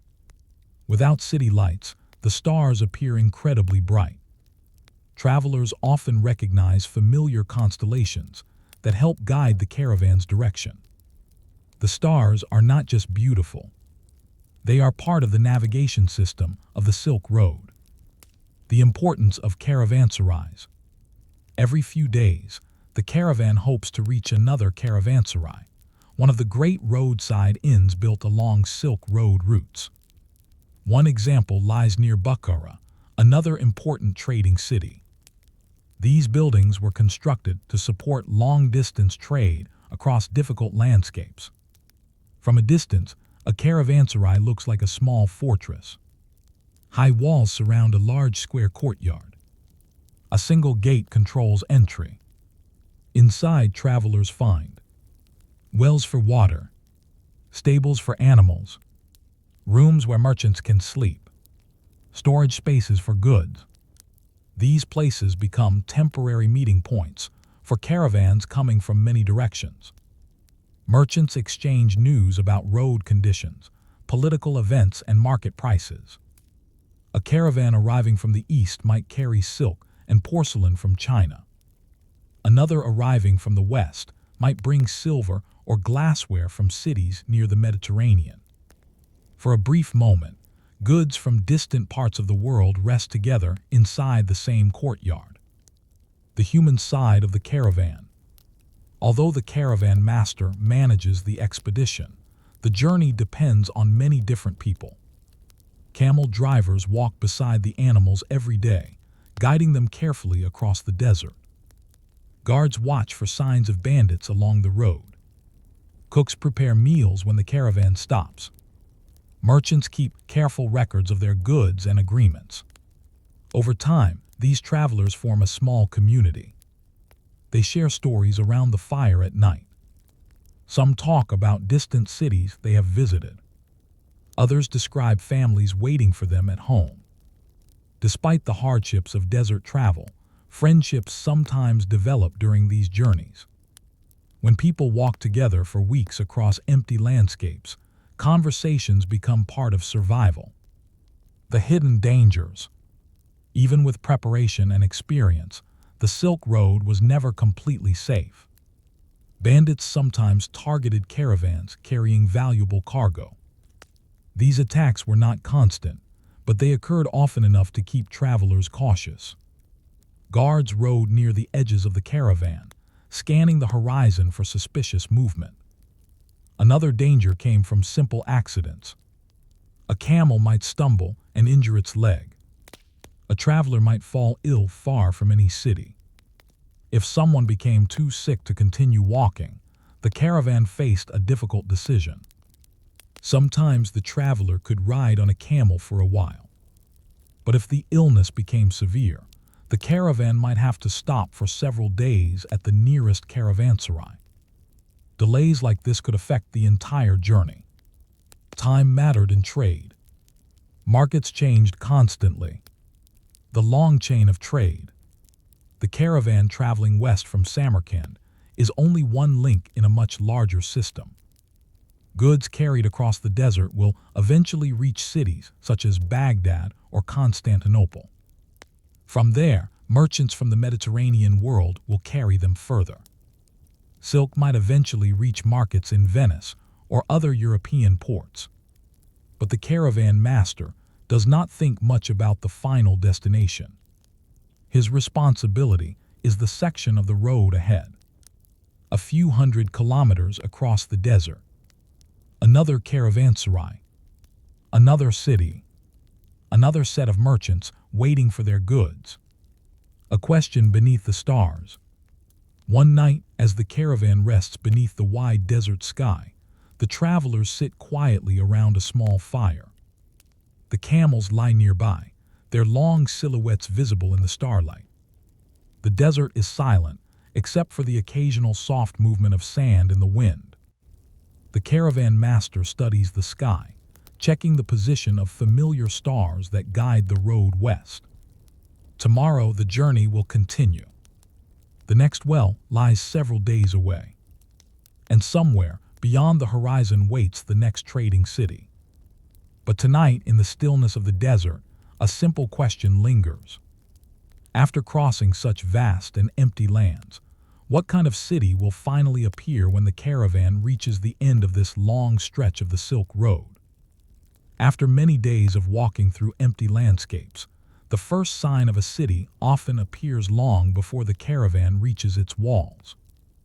At first, it might be nothing more than a thin line of green on the horizon. In the desert, green means water. Water means farms. And farms mean a settlement cannot be far away. The caravan master notices this before most of the travelers. He studies the distant patch of trees carefully and nods quietly to himself. The desert crossing is nearly finished. Ahead lies the ancient trading city of Bukhara, one of the great stopping points along the Silk Road. For merchants who have spent weeks crossing harsh landscapes, the sight of such a city brings a feeling of relief that is difficult to describe. Because cities mean safety. Cities mean water, food, and rest. But most importantly for the merchants traveling with the caravan, cities mean markets. The Oasis City. Bukhara stands in a region where irrigation canals transform the dry land into fertile fields. Farmers cultivate wheat, fruits, and vegetables along carefully maintained waterways. The contrast with the desert outside the city is striking. Just days earlier, the caravan moved across barren plains where little grew. Now the road passes through orchards and farms filled with activity. Farmers guide animals through fields. Water wheels turn slowly beside irrigation canals. Children watch curiously as the line of camels approaches. For centuries, cities like Bukhara served as oasis centers along Silk Road routes. Travelers arriving from distant regions could finally rest after exhausting desert journeys. But they also brought something valuable with them: goods. And those goods were the lifeblood of these trading cities. Entering the city gates. As the caravan approaches Bukhara, the road grows busier. Other travelers appear along the path. Small groups of merchants heading east. Farmers transporting produce toward the city markets. Occasionally, a government messenger riding quickly between towns. Soon the tall walls of the city come into view. Medieval cities often surrounded themselves with defensive walls, both for protection and to control trade entering their markets. At the gate, guards watch the arriving caravan carefully. Their job is not only to protect the city, but also to collect taxes and tolls on goods entering the marketplace. The caravan master steps forward to speak with them. Documents are shown. Cargo lists are reviewed. After a short negotiation and the payment of certain fees, the gate opens. The caravan slowly passes inside. The markets of Bukhara. Inside the city, the air feels different. The quiet emptiness of the desert is replaced by the noise of daily life. Merchants shout prices in crowded market streets. Donkeys carry baskets filled with vegetables or pottery. The smell of spices drifts through the air from stall selling goods brought from distant lands. Bukhara's markets are divided into sections. One area might focus on cloth and textiles, another on metal goods and tools, another on food, spices, and medicines. Merchants from many regions gather here. Traders from Persia negotiate beside travelers from China. Nomadic traders from the steppes arrive with horses or furs. Every language spoken across Central Asia seems to echo through the streets. For the caravan that has just arrived, this city represents an opportunity. The goods carried across the desert must now be sold. The sale of goods. Just as in European markets, selling goods in Bukhara involves long negotiations. The merchants traveling with the caravan open their bundles carefully. Silk fabrics are unrolled for buyers to inspect. Tea bricks are stacked neatly for examination. Spices release strong aromas when their containers are opened. Local traders inspect everything closely. They feel the texture of silk cloth. They smell spices to judge their quality. They ask questions about where the goods were obtained. These conversations may last for hours. Prices shift slowly as both sides bargain carefully. A successful sale depends on patience. Merchants who traveled across the desert do not want to accept the first price offered. But buyers also know that new caravans will eventually arrive. So both sides search for a balance. Passing goods along the road. Very few merchants expect their goods to travel the entire length of the Silk Road with them. Instead, goods often change hands many times along the route. The silk that arrived in Bukhara might soon belong to another merchant who plans to transport it west towards cities like Baghdad. From there, Mediterranean traders might carry the same silk further toward Constantinople or Venice. In this way, the Silk Road worked like a long relay. Each caravan completed one part of the journey before passing the goods to the next group of traders. The entire route stretched thousands of kilometers across deserts, mountains, and plains. Yet it functioned successfully because every city along the way played its part. What the caravan brings back. After selling their goods, merchants rarely leave the city empty-handed. Bukhara itself produces valuable items that can be traded elsewhere. Merchants might purchase fine carpets woven in Central Asia, metalwork crafted by local artisans, horses from nearby steppe regions, spices brought from lands further south. These goods are packed onto camels once again. A new caravan begins to form. Some travelers will continue west. Others may return east toward Samarkand. For the caravan master, the process begins again. Inspect the animals. Balance the loads. Plan the route. The Silk Road is never truly finished. It simply continues in another direction. Life in the caravanserai. Before leaving Bukhara, the caravan usually spends several days resting inside one of the city's caravanserais. These large inns provide a safe place where animals can recover and merchants can prepare for the next stage of travel. Inside the courtyard, camels kneel quietly while their loads are removed. Stable workers brush dust from their coats. Travelers repair worn clothing and replace broken equipment. Some merchants visit local bathhouses, enjoying the rare luxury of hot water after weeks in the desert. Evenings inside the caravanserai are lively. New caravans arrive from distant regions. Stories flow easily around shared meals. One traveler might describe snow-covered mountain passes in the east. Another might speak about the crowded ports of the Mediterranean far to the west. Listening to these stories, the caravan master quietly gathers information. Every detail may help guide the next journey. The larger impact of the Silk Road. From a distance, the Silk Road appears to be a system designed only for trade. But its influence reached far beyond commerce. Along these routes traveled ideas, inventions, and cultural traditions.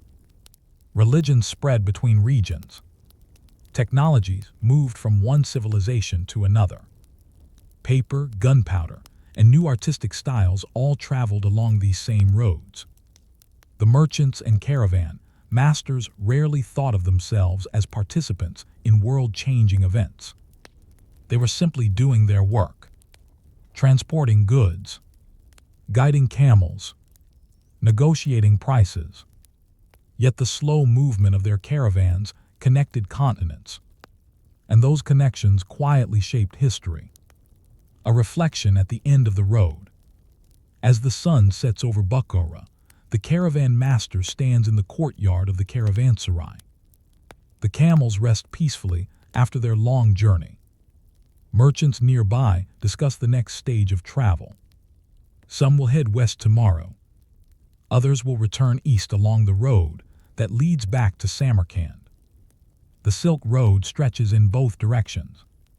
Across deserts, across mountains, across thousands of kilometers of land connecting distant civilizations. And the caravan master understands something simple but important. No single traveler ever sees the entire road. Each person walks only one part of it.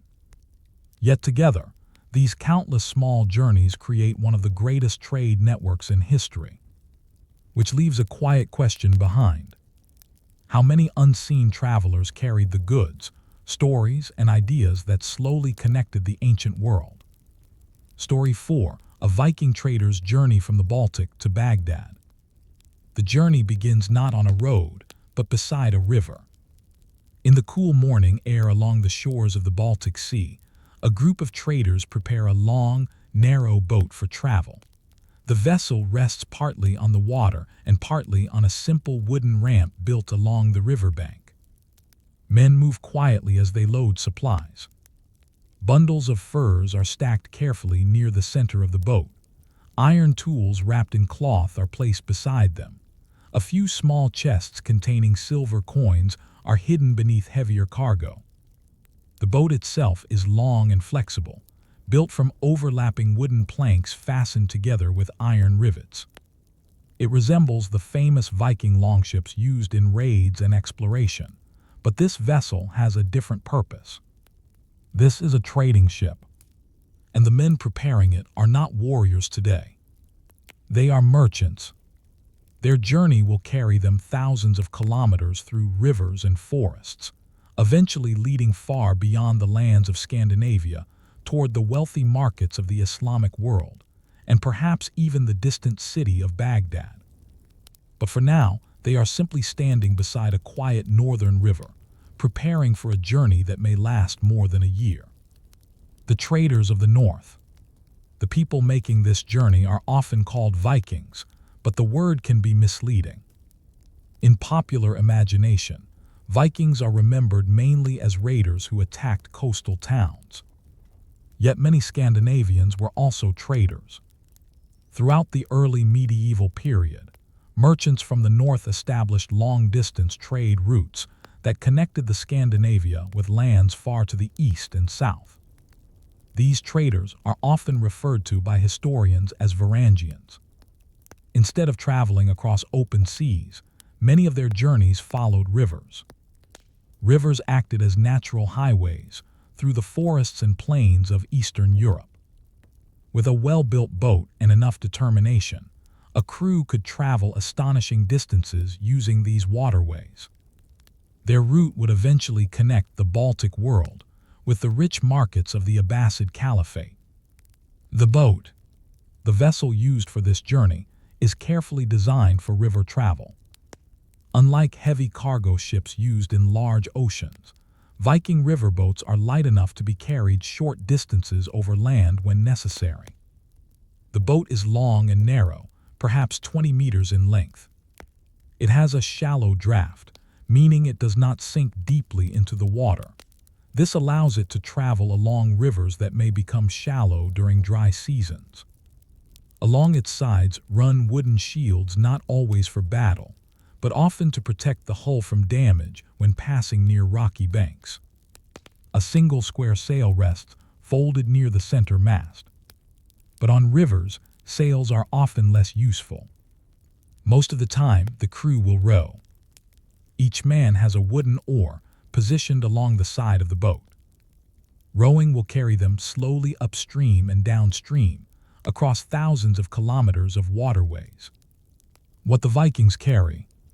The cargo packed into the boat represents the wealth of the northern lands. Bundles of animal furs are among the most valuable goods. These include furs from animals such as sable, marten, and fox creatures that lived in the cold forests of northern Europe and Russia. In warmer regions further south, such furs were highly prized. The traders also carry walrus ivory, amber from the Baltic coast, iron tools produced by Scandinavian blacksmiths, honey and beeswax. Beeswax in particular was extremely useful. It was used to make candles, seal documents, and waterproof certain materials. Though the cargo may seem modest, its value increases dramatically in distant markets. A bundle of high-quality furs could eventually be exchanged for silver coins minted thousands of kilometers away. Leaving the Baltic, the journey begins as the boat slips into the slow-moving waters of a river connected to the Baltic Sea. One important route begins near the trading center of Birka, which once served as a major hub of Scandinavian commerce. From places like Birka, traders could access rivers leading deep into the interior of Eastern Europe. The crew pushes away from the shore. Oars dip into the water. Slowly, the boat begins to move upstream. Behind them lie the cold northern seas and the familiar settlements of Scandinavia. Ahead stretches a complex network of rivers that will carry them across forests, plains, and foreign territories. Rivers of Eastern Europe. The Viking traders rely on two major river systems to reach the south. One important route follows the Volga River, which flows southward toward the Caspian Sea. Another route travels along the Dnieper River, eventually reaching the Black Sea and the powerful city of Constantinople. Each route offers different trading opportunities. The Volga route leads toward Islamic markets. The Dnieper route leads toward the Byzantine Empire. For this journey, the traders plan to follow the Volga. Their destination lies far to the south. The forest rivers. During the early stages of the journey, the boat moves through thick forests. Tall trees line the riverbanks. The water is dark and calm. Occasionally, the crew passes small settlements belonging to Slavic or Finnic peoples who live along these rivers. Trade often happens here as well. Local villagers might approach the boat in smaller canoes, offering goods such as grain, fish, or additional furs. The Viking traders exchange simple items in return: metal tools, knives, or beads. These small trades build relationships along the route. Friendly villages can provide food and information. Unfriendly ones can make the journey much more difficult. The portages. Not every part of the river network connects smoothly. Sometimes two rivers flow close to each other, but do not join. When this happens, the traders must perform a difficult task known as a portage. At a portage, the crew pulls the boat out of the water. Logs are placed beneath the hull. Using ropes and sheer physical strength, the men drag the vessel across land until they reach the next river. The cargo must often be unloaded first. Bundles of furs and other goods are carried across the forest on foot. Then the empty boat follows. Portages can take hours or even days depending on the terrain. Yet without them, the long river journeys of the Viking traders would be impossible. Encounters along the river. As the traders move further south, they encounter different cultures and communities.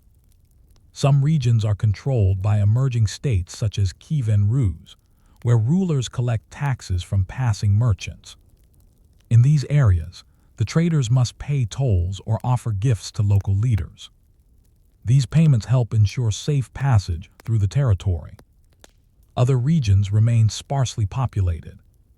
Here the greatest challenges are natural ones: storms, fallen trees blocking rivers, or sudden changes in water level. Despite these obstacles, the river routes remain surprisingly effective. They allow small groups of traders to move enormous distances through landscapes that would be nearly impossible to cross on foot. The long journey south. Weeks pass. The forests slowly thin as the boat travels further down the Volga River. The climate becomes warmer. The landscape opens into wide grasslands. New trading partners appear along the riverbanks. Some belong to nomadic steppe cultures. Others represent towns connected to the growing trade networks between Northern Europe and the Islamic world. The traders know they are getting closer to their destination, because somewhere beyond these plains lies a sea. And beyond that sea lies one of the richest cities in the medieval world. A question on the river. One evening, the crew pulls the boat onto a sandy bank beside the quiet waters of the Volga. A small fire burns as they cook fish caught earlier in the day. Above them stretches a sky filled with unfamiliar southern stars. The river flows slowly past their camp, carrying them steadily toward lands they have never seen before.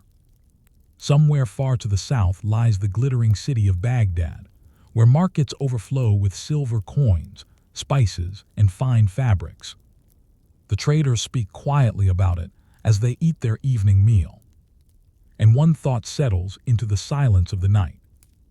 After traveling so far from the forests of the north, what will it feel like to stand in a city more wealthy and crowded than anything they have ever known? The next morning, the boat slides into the river once more, leaving behind the temporary campsite.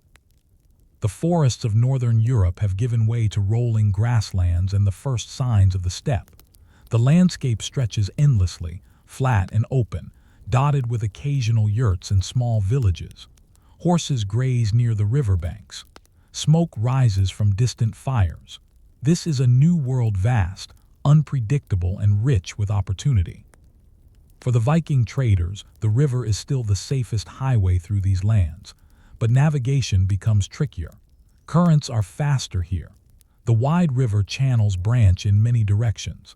Without careful attention, a boat can easily drift off course and become lost among smaller streams and marshes. Trading along the steppe. The journey south brings the traders into contact with the peoples of the Pontic, Caspian steppe. These are nomadic communities, experts on horseback, accustomed to moving swiftly across wide distances. Occasionally, the traders stop at small step settlements. Here, they exchange furs, iron tools, and walrus ivory for local goods, grain, horses, and livestock. These exchanges are crucial. Supplies from the north alone cannot sustain them on the southern leg of the journey. Every deal requires patience. The nomads are shrewd negotiators, well aware of the distance the Vikings have traveled. Even a minor misstep in bargaining could result in either losing valuable goods or provoking hostilities. The caravan master, or in this case the river master, carefully measures each exchange, balancing profit and diplomacy. Encounters with the Kievan Rus. As the traders progress, the forests return briefly along tributaries of the Dnieper River, where settlements of the Kievan Rus dominate.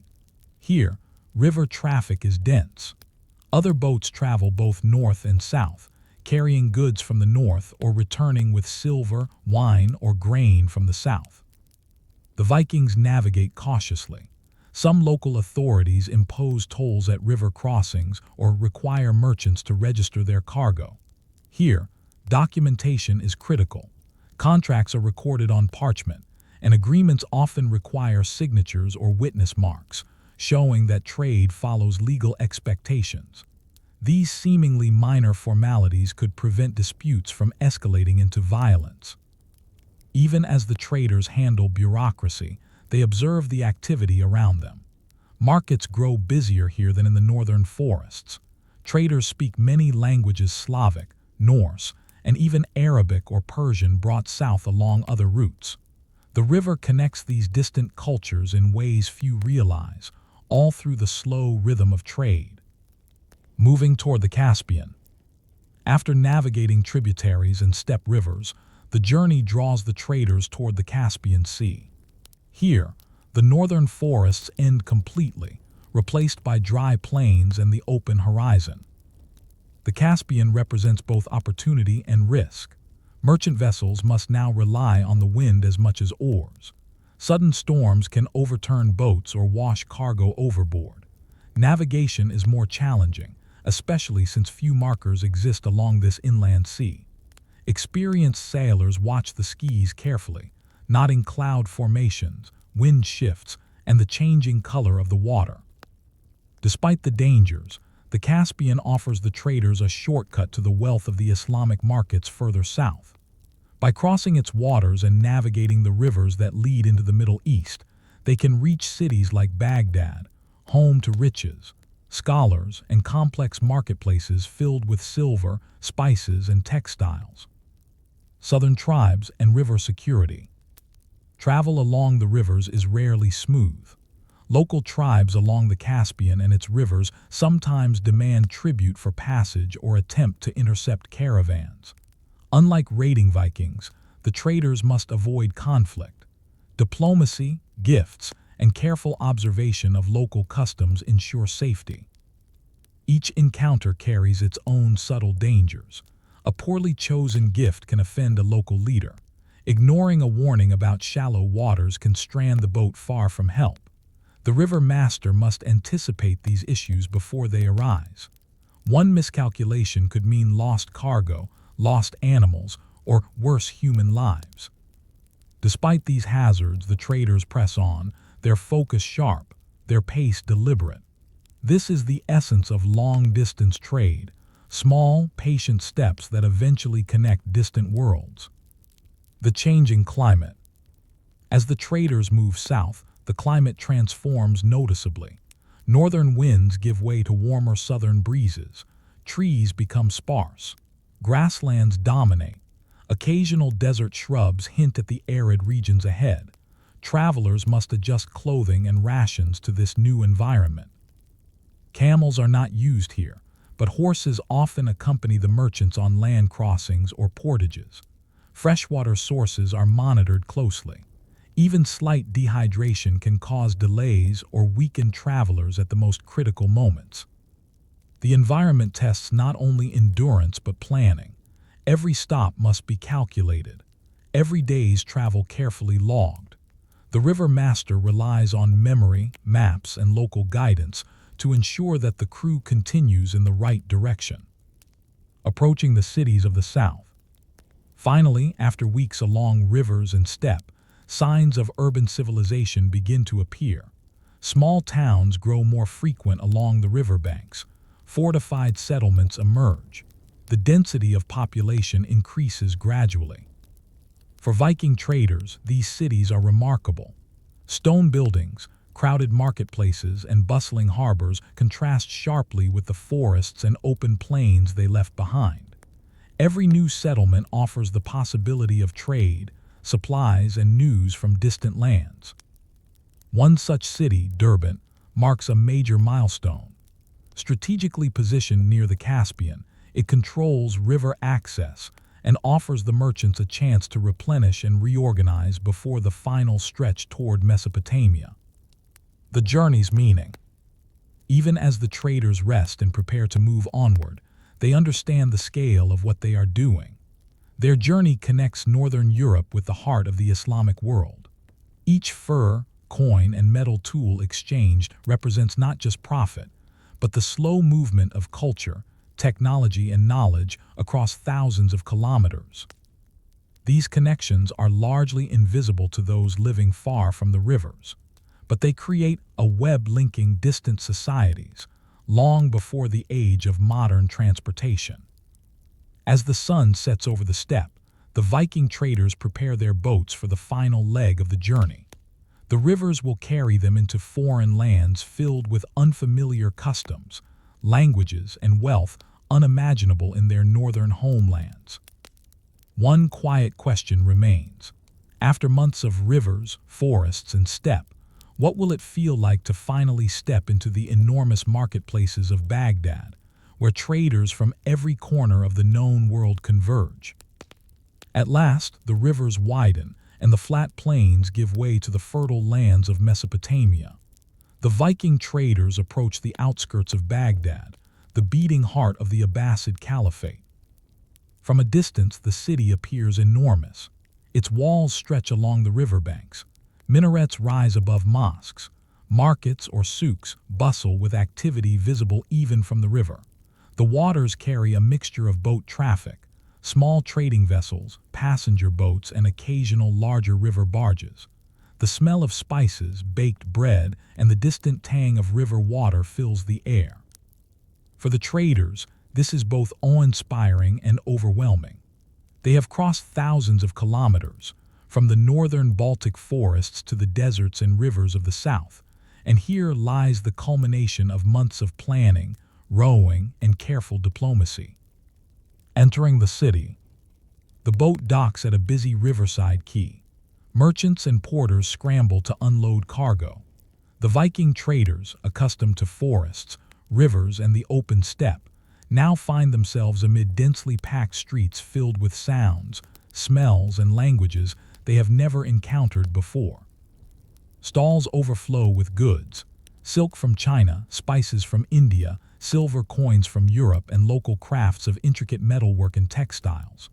Traders shout prices, haggling with customers in Arabic, Persian, and occasionally Turkish. Crowds press in, moving around the longboats and their crews, curious about these northern visitors with pale hair, unfamiliar clothing, and heavy furs. The traders must quickly adjust. They keep careful track of their cargo, ensuring nothing is lost or stolen in the chaos of the marketplace. Every trade must be documented and every coin counted. Even a single error could reduce profits dramatically. Selling the furs. The main cargo, the furs, attract immediate attention. Merchants in Baghdad prize the pelts of sable, marten, and fox, which are rare and luxurious here. The traders display their bundles with care, unrolling each to reveal its quality. Local buyers inspect each fur meticulously, feeling the texture, checking the sheen, and asking about the source. The negotiation is slow and deliberate. Sellers from the north cannot afford to accept the first price offered, while local merchants test their knowledge and patience. Hours pass, sometimes entire days, before agreements are reached. Even after the first sale, more remain. Walrus ivory is sold to artisans who craft jewelry and small religious icons. Amber is exchanged for silver coins. Honey and beeswax are used by bakers and candle makers. The northern traders, though weary, remain attentive to every detail. The success of these trades will determine not only profit but the viability of future voyages. Observing the markets. Between sales, the traders observe the city. Baghdad is more than a market. It is a hub of knowledge and culture. Scholars move between libraries. Artisans shape metal and clay with precision. Diplomats and officials navigate complex courts. Even ordinary citizens display a sense of sophistication and familiarity with trade that is far beyond what the northern visitors have seen. The streets themselves tell a story of centuries of trade and conquest. Foreigners from India, Persia, Africa, and Europe intermingle. Languages swirl through the air in an unintelligible yet harmonious hum. The traders, used to the quiet rivers and steppe, are now surrounded by civilization at its most complex and interconnected. Planning the return journey. After weeks in Baghdad, the traders begin preparing for the journey home. They have exchanged furs and ivory for silver, spices, and fine goods that will fetch high prices in Scandinavia and other northern markets. Packing for the return trip is meticulous. Goods are weighed, balanced, and secured for the long voyage upriver. The river master ensures that the route back is known and that guides are available for portages. Every detail is checked: provisions, water, and the health of the crew. Though the journey south has been long and arduous, the journey north will be just as demanding. Rivers may flood or run low, storms may strike, and political tensions along the route may create unexpected obstacles. Yet the traders are experienced and disciplined. Their knowledge, gained over countless journeys, will guide them safely home. The significance of the journey. The Viking traders of the Baltic did more than transport goods. They connected distant regions and cultures. Each fur, coin, and piece of ivory carried stories of faraway lands. Every stop along rivers, steppe settlements, and desert crossroads contributed to a larger network linking Europe, the Middle East, and beyond. Their efforts laid the groundwork for cross-cultural exchanges that shaped technology, art, and commerce across continents. Yet the traders themselves rarely thought of their role in history. They were practical men focused on survival, profit, and careful navigation of the rivers and markets. Still, the impact of these journeys is undeniable. Without them, the movement of goods and ideas across vast distances would have been far slower, and civilizations would have developed more in isolation than in connection. A final reflection. As the traders prepare to leave Baghdad, the city recedes into the distance behind them. The rivers carry the northern-bound boats slowly through familiar channels, past steppe settlements and forests, all the way back to the Baltic Sea. Every kilometer of the return voyage reminds the travelers of the scale of their achievement. The world is vast, diverse, and complex. And yet, through careful planning, endurance, and courage, a small group of northern traders has moved across continents, leaving traces of their passage in coins, furs, and tailies of distant cities. One question lingers as the sun sets over the rivers. Did the traders change the cities they visited as much as the cities changed the traders? And in the quiet of a northern forest, months from Baghdad, which influence would endure the longest? Story 5: The Monks of Cluny and the Slow Spread of Knowledge. In the early morning, a soft light filters through the high windows of the Abbey Church in Cluny Abbey. The stones are cold underfoot, but the hall is alive with quiet movement. Monks rise from wooden cots in the dormitory, tying simple robes around their shoulders and tying cords at their waists. The sound of sandals against stone echoes faintly through corridors as they move to the church for morning prayers. Every step, every gesture is practiced, measured, and deliberate. At this moment, the Abbey is more than a place of religious devotion. It is a hub of learning, a center of administration, and a vital link in a network of monasteries stretching across Europe. The work of the monks will not be visible on battlefields or in royal courts, yet it will shape history slowly, steadily, and quietly. The daily rhythm of the monks. Life at Cluny follows a strict schedule. The day begins with matins, an early morning prayer service held before sunrise. After prayers, the monks partake in a simple breakfast: thin bread, watered-down ale, and occasionally cheese. Then work begins. Some monks tend the gardens, cultivating herbs and vegetables that will sustain the abbey. Others care for livestock, ensuring that milk, eggs, and wool are available for daily use. A small group moves to the scriptorium, the monastery's writing room, where quills scratch slowly across parchment. Here, knowledge is preserved, copied, and occasionally expanded upon. Every action in the abbey is governed by the rule of Saint Benedict, emphasizing balance, prayer, work, and study. The pace is unhurried, almost meditative, yet beneath this calm surface lies a remarkable engine of organization and influence. The scriptorium. The scriptorium is perhaps the heart of Cluny's lasting influence. Monks sit at long wooden tables, hunched over manuscripts. Ink pots and quills are carefully arranged. Parchment, scraped and prepared from animal hides, lies in stacks. Copying texts is painstaking work. A single book might take months to complete. Mistakes are unacceptable, for a copied error can spread across generations. Letters are formed meticulously, each word a meditation on both the spiritual and the practical. The texts are varied. Some are religious, prayers, and hymns. Others preserve classical knowledge, works on medicine, agriculture, mathematics, or philosophy. In copying these texts, Cluny becomes a bridge between the ancient world and the medieval present. The quiet scratching of quills is almost hypnotic. Visitors from outside might notice only the silence, but every page completed is a step in the slow march of knowledge across Europe. Manuscripts and materials. Creating manuscripts requires more than skill, it requires materials. Parchment is carefully prepared from sheep or calf hides.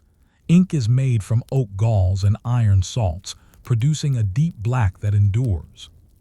Pigments for illustrations are painstakingly prepared from minerals, plants, and even insects. Red from cinnabar, blue from lapis lazuli, green from malachite.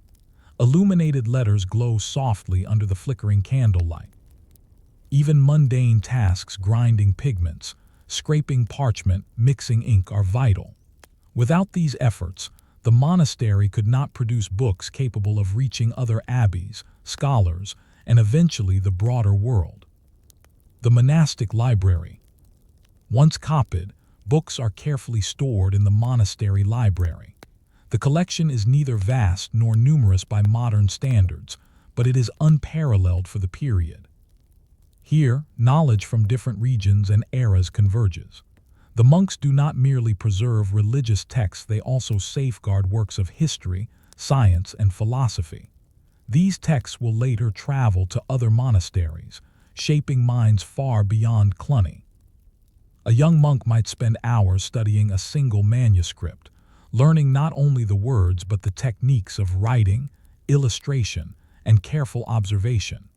Each lesson learned here may influence the monk's work elsewhere. Outreach and influence. Cluny's influence is not confined to its walls. The abbey maintains correspondence with other monasteries and local rulers. Advice is offered on matters of governance, spirituality, and agriculture. Novices trained at Cluny often travel to other monastic communities, carrying both knowledge and methods of organization. Slowly, the Cluniac model spreads across Europe. Abbeys adopt similar rules, emphasizing structured prayer, meticulous record-keeping, and careful copying of texts. Through this network, ideas, practices, and knowledge diffuse quietly but effectively. The monk's labor is repetitive, slow, and unglamorous, yet the effects accumulate over decades. By standardizing liturgy, administration, and study, Cluny contributes to a cohesion among European monastic communities unprecedented at the time. The hidden work of history. To a casual observer, the abbey appears serene and uneventful. Visitors see monks tending gardens, chanting prayers, or quietly working in the scriptorium. But beneath the calm lies a subtle transformation. Through daily routines and disciplined labor, knowledge spreads, cultures connect, and Europe's intellectual landscape slowly shifts. The work is almost invisible because it is ordinary, copying a manuscript, tending an herb garden, training a novice. Yet these ordinary acts collectively produce extraordinary influence. Cluny exemplifies how slow, steady, and meticulous effort can shape history. The abbey's reach is not immediate, but over decades it touches kings, scholars, and distant communities. A quiet question. As the day closes, the monks gather for evening prayers, the faint scent of candle wax lingering in the cool stone halls. The scriptorium is silent, manuscripts resting under careful covers. Outside, the world continues in turmoil. Wars, famines, and political struggles rage beyond the abbey walls. Yet within Cluny, knowledge is preserved and transmitted, silently resisting the chaos. One question hangs in the quiet. How many ideas, discoveries, and techniques would have been lost without the steady, often unnoticed work of monks copying texts, tending lands, and training novices across Europe? The sun rises over the hills surrounding Cluny Abbey, casting golden light across its stone walls. Within the abbey, life continues according to the rhythm established decades earlier: prayer, work, and study. Yet outside the walls, the influence of Cluny begins to stretch far beyond its physical borders. Though a single monastery may seem small in the grand scheme of medieval Europe, Cluny has developed a system of dependent priories and affiliated abbeys. These smaller houses follow the same rules, maintain similar schedules, and often send representatives to Cluny for training and guidance. Through this network, a single idea how to manage lands, copy manuscripts, or chant prayers can spread hundreds of kilometers from its origin. The network of priories. Monks dispatched from Cluny travel to distant lands, establishing new abbeys that adopt the Cluniac model.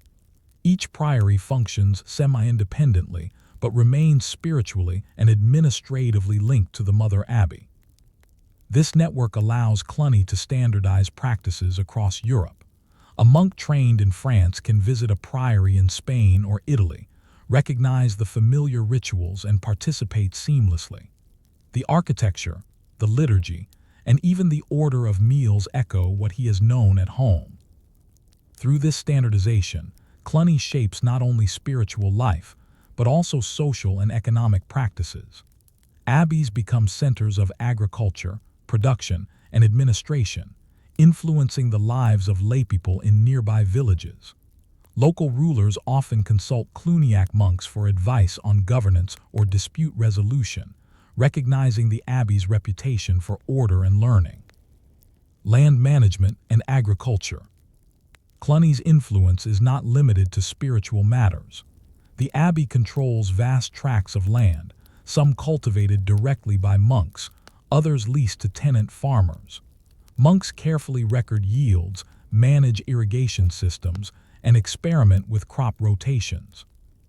Through meticulous bookkeeping and attention to agricultural practices, Cluny demonstrates efficiency rarely seen elsewhere in Europe. Knowledge of these techniques spreads slowly as monks travel between priories, offering guidance and instruction. Even seemingly mundane innovations like improved plow designs, methods for draining marshes, or storing grain safely can have significant impact. By standardizing these practices across its network, Cluny contributes to the slow transformation of rural Europe. Libraries as knowledge hubs. At the heart of Cluny's power lies its library. Monks work in the scriptorium to copy not only religious texts, but also secular works on philosophy, medicine, and natural science. Each manuscript is cataloged and carefully stored, creating a repository of knowledge accessible to visiting monks from other priories. Traveling monks carry books with them, sharing texts with smaller abbeys lacking extensive libraries. A copy of a medical treatise or a classical text might travel hundreds of kilometers, influencing other communities' understanding of health, farming, or law. The library itself becomes a hub, a node in a network that gradually connects distant corners of Europe. In a time when travel is slow and communication difficult, this system allows knowledge to spread far beyond what any single monastery could achieve. Training and discipline. Training novices is another way Cluny's influence spreads. Young men entering the abbey learn not only religious rituals but also practical skills: reading and copying manuscripts, tending gardens, managing livestock, and negotiating trade. After years of training, some monks are sent to distant priories to implement these practices. Others remain at Cluny but correspond regularly with distant abbeys, offering advice or resolving disputes. Through these exchanges, a consistent standard emerges across Europe. Even though local conditions vary, the core principles of Cluniac organization, scholarship, and devotion remain recognizable from one priory to another. The flow of ideas. The slow movement of monks is mirrored by the slow movement of ideas. A mathematical concept from an ancient manuscript, a medicinal technique described in a forgotten text, or an architectural method for building durable stone walls can gradually spread from France to Italy, Spain, and beyond. This transmission is not instantaneous. It may take decades for a single innovation to appear widely. Yet over time, the cumulative effect of these small transfers is profound. Europe's intellectual landscape slowly evolves, shaped by thousands of minor acts: a copied manuscript, a lecture given to novices, or a technique shared during a visit. The abbey and politics. Cluny's influence extends even into secular affairs. Kings and nobles recognize the abbey's prestige and often seek its support or counsel. Monks might mediate disputes, advise on legal matters, or oversee the management of territories under the abbey's control. The abbey's wealth and organization make it a stabilizing force. While armies clash and kingdoms rise and fall, Cluny preserves knowledge, maintains order on its lands, and demonstrates that careful administration can endure even during periods of political instability. Daily life as historical work. Everyday life at Cluny, the copying of texts, tending of gardens, or training of novices, is both mundane and historically significant. While these tasks may seem ordinary, they form the foundation of long-term societal change. For centuries, the abbey's careful routines transmit knowledge, stabilize economies, and train generations of monks. Each small act compounds with countless others, producing effects far beyond what any individual could perceive. History is shaped not only by battles and kings, but also by the quiet labor of those who maintain knowledge and organization over decades. A moment of reflection. One evening, as the monks gather for vespers, the abbey is bathed in the golden light of sunset. The scriptorium is silent. The library's manuscripts rest under protective covers. Outside, peasants and villagers move about their evening tasks, largely unaware of the broader influence of the abbey. Inside the abbey walls, knowledge continues to flow slowly but steadily. Each copied manuscript, each trained novice, and each carefully managed field contributes to a web of influence that extends far beyond the abbey itself. And in the quiet of the cloister, a question emerges.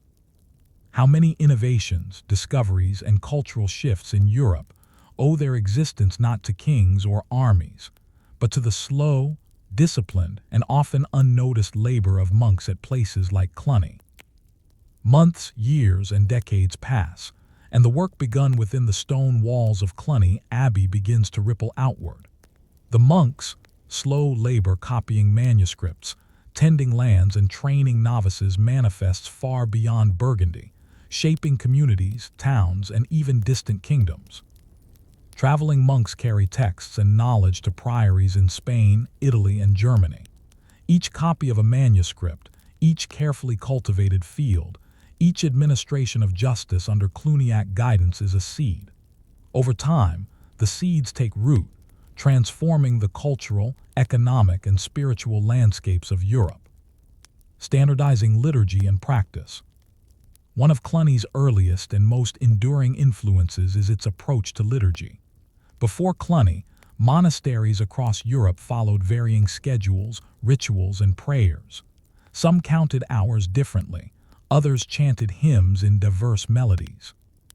By enforcing a standardized rhythm, carefully timed prayers, chants, and ceremonies, Cluny brings cohesion. When a monk trained at Cluny visits a distant abbey, the rituals are familiar, the organization recognized. This standardization spreads across hundreds of monasteries, creating a sense of unity in spiritual practice that transcends regional differences. It is quiet power. No sword is drawn, no army marches, yet an invisible thread of shared understanding links abbeys across Europe. Economic and agricultural influence.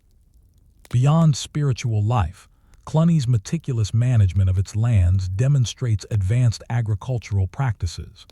Monks experiment with crop rotation, soil maintenance, and irrigation techniques. They maintain records of yields and experiment with livestock breeding. Novices trained at Cluny carry these skills to other abbeys, improving agricultural productivity across Europe. Villages surrounding these monasteries benefit directly. Food supplies stabilize, surpluses grow, and trade increases. Over decades, these improvements, originating from a single abbey, contribute to broader economic growth in regions often assumed stagnant in the Middle Ages. Preserving classical knowledge. Perhaps the most profound influence lies in the preservation and copying of manuscripts. Ancient texts, Greek philosophy, Roman engineering manuals, medical treatises survive because monks laboriously copy and protect them. A single monk in the Cluniac scriptorium may not realize the future significance of his work. A copied treatise on agricultural methods might feed generations of farmers. A philosophical manuscript may influence theologians and scholars centuries later. Through these small, repetitive actions, Cluny becomes a bridge between the classical world and the medieval present, ensuring that knowledge is not lost to time. Diplomacy and political stability. Cluny's influence also extends into politics. Kings and local rulers respect the abbey for its wealth, organization, and moral authority. Monks may mediate disputes between feuding lords or advise on the fair administration of justice. While their advice is seldom recorded in the dramatic pages of history, it shapes the stability and governance of entire regions. Peaceful interactions, mediation, and consultation form an invisible but crucial layer of societal structure. The spread of culture. Art, architecture, and music also flow outward from Cluny. The abbey's Romanesque style, with its tall arches, rounded windows, and carefully proportioned spaces, influences construction across Europe. Manuscripts illuminated with colored inks and intricate designs inspire artists elsewhere. Chanting and liturgical music, standardized and perfected at Cluny, spread to distant monasteries, shaping the sonic landscape of medieval Europe. Even the smallest monastery or parish eventually reflects the ripples of Cluny's influence. What began as disciplined, daily routines in a quiet French valley gradually shapes the aesthetics, economy, and intellectual life of an entire continent. Reflections on invisible labor. For centuries, Cluny's monks remain largely unnoticed in the broader sweep of history. There are no battlefield victories to commemorate, no conquests to immortalize their names. Yet their work, slow, meticulous, and often repetitive, has profound consequences. Every manuscript copied, every garden cultivated, every novice trained is a small contribution to a vast historical process. These contributions are cumulative. They build knowledge networks, spread culture, stabilize economies, and influence generations long after the monks themselves have passed. A question across time. As night falls over the abbey, candlelight flickers across manuscripts and stone walls. Outside, the surrounding villages sleep peacefully. The abbey seems quiet, unremarkable, almost invisible in the larger world. Yet the influence continues, unseen by most. From Cluny, ideas, practices, and knowledge slowly spread across the continent.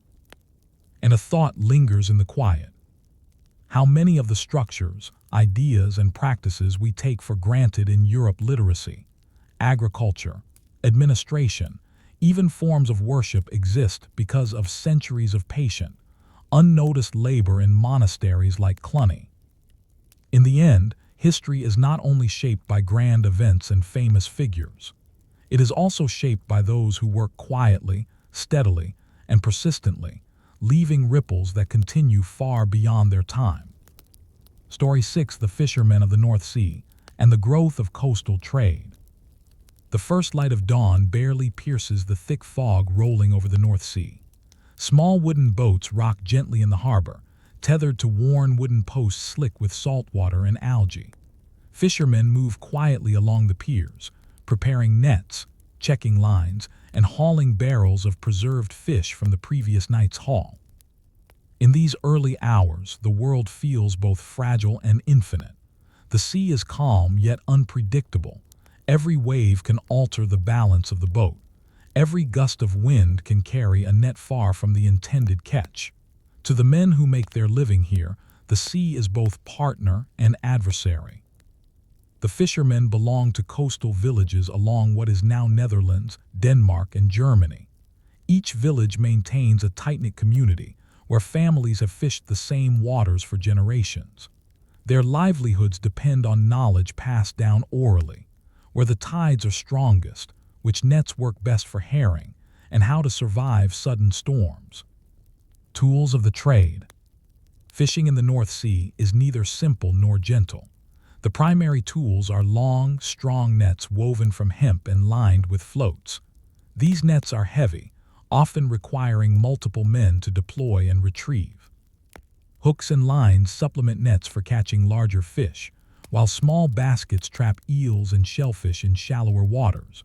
Wooden boats, sometimes clinker-built, are reinforced to withstand pounding waves and ice during colder months. Sails are small and functional, designed to assist with currents rather than to carry cargo across long distances. Barrels of salt sit ready on shore. Preserving fish is essential. Fresh catches cannot survive more than a day without some method of storage. Salted or smoked fish allows the catch to be transported to nearby towns, inland markets, or even distant trading centers along the coast. The rhythm of fishing. The day begins long before the sun rises. Men row or sail out into open waters while the horizon is still dim. The work is repetitive, casting nets, hauling them back, sorting fish, and storing them. The physical labor is intense. Wet ropes chafe hands. The rocking of the boat makes balance precarious. Wind, tides, and currents demand constant attention. Any lapse in focus can ruin the catch or endanger the crew. Yet amidst the physical strain, there is a rhythm, almost meditative. The repetitive motion of pulling nets and checking lines, the quiet lapping of water against the hull, the occasional cry of a seabird all create a sense of immersion in the environment. For the fishermen, this routine is life itself, linking them directly to nature and to generations who have done the same work. Coastal villages as trade hubs. Fishing villages are not isolated. They are centers of trade. Fish brought ashore are sold to local markets or transported inland. Merchants from larger towns may visit the harbor, buying barrels in bulk. This trade fosters connections along the coast. Villages share knowledge about tides, storms, and fish migration patterns.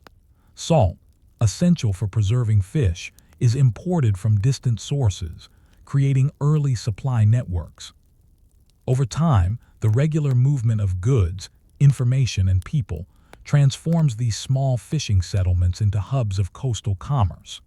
Roads are built to transport fish inland. Warehouses are constructed to store catches for longer periods. Markets grow more organized, and merchants begin negotiating with larger towns and even distant cities along the North Sea coast. Seasonal patterns. Fishing life is dictated by the seasons.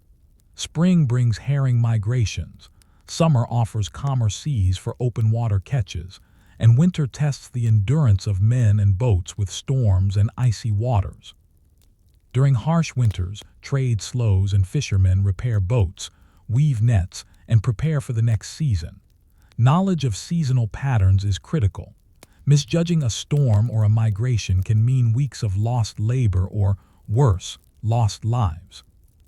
In this way, the rhythm of the sea governs daily life. It shapes work, diet, trade, and community organization.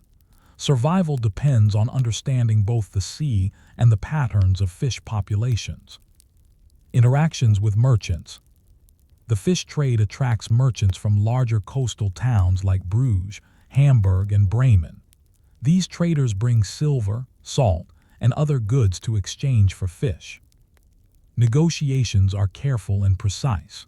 Fish quality, size, and preservation method all affect the price. For coastal villagers, these interactions are a critical part of economic life. A successful trade can support a family through the winter, pay for repairs on boats, or allow investment in better nets and storage. Through these exchanges, the fishing economy becomes intertwined with broader regional trade networks. Even remote villages gain access to goods and information far beyond their immediate environment.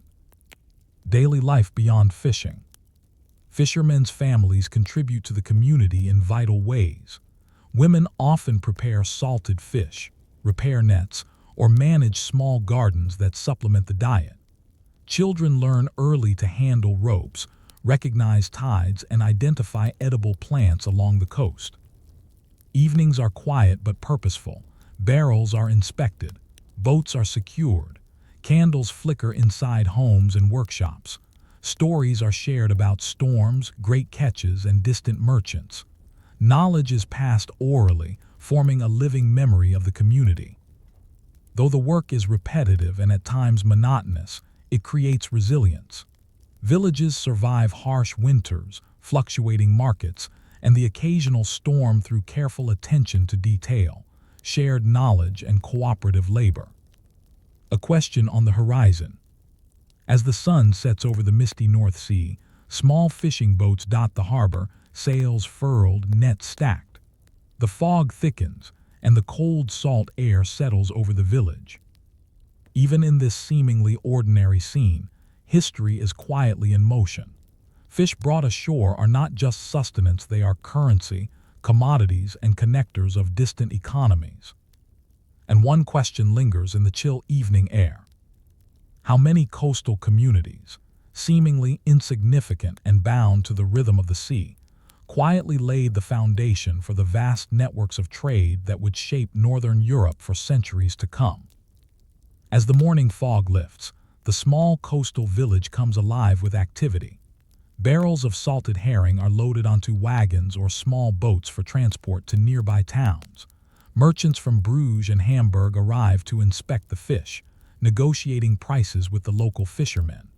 Each transaction, carefully recorded in memory or simple ledgers, strengthens the intricate web of trade along the North Sea.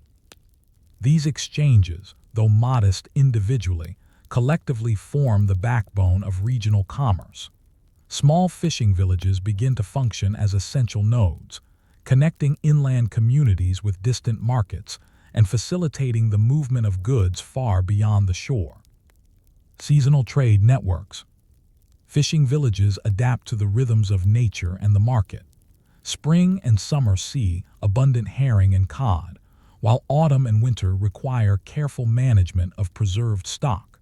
Merchants time their visits according to seasonal availability, creating predictable cycles of trade. Villagers coordinate with traders in larger towns, scheduling transport and preparing goods for shipment.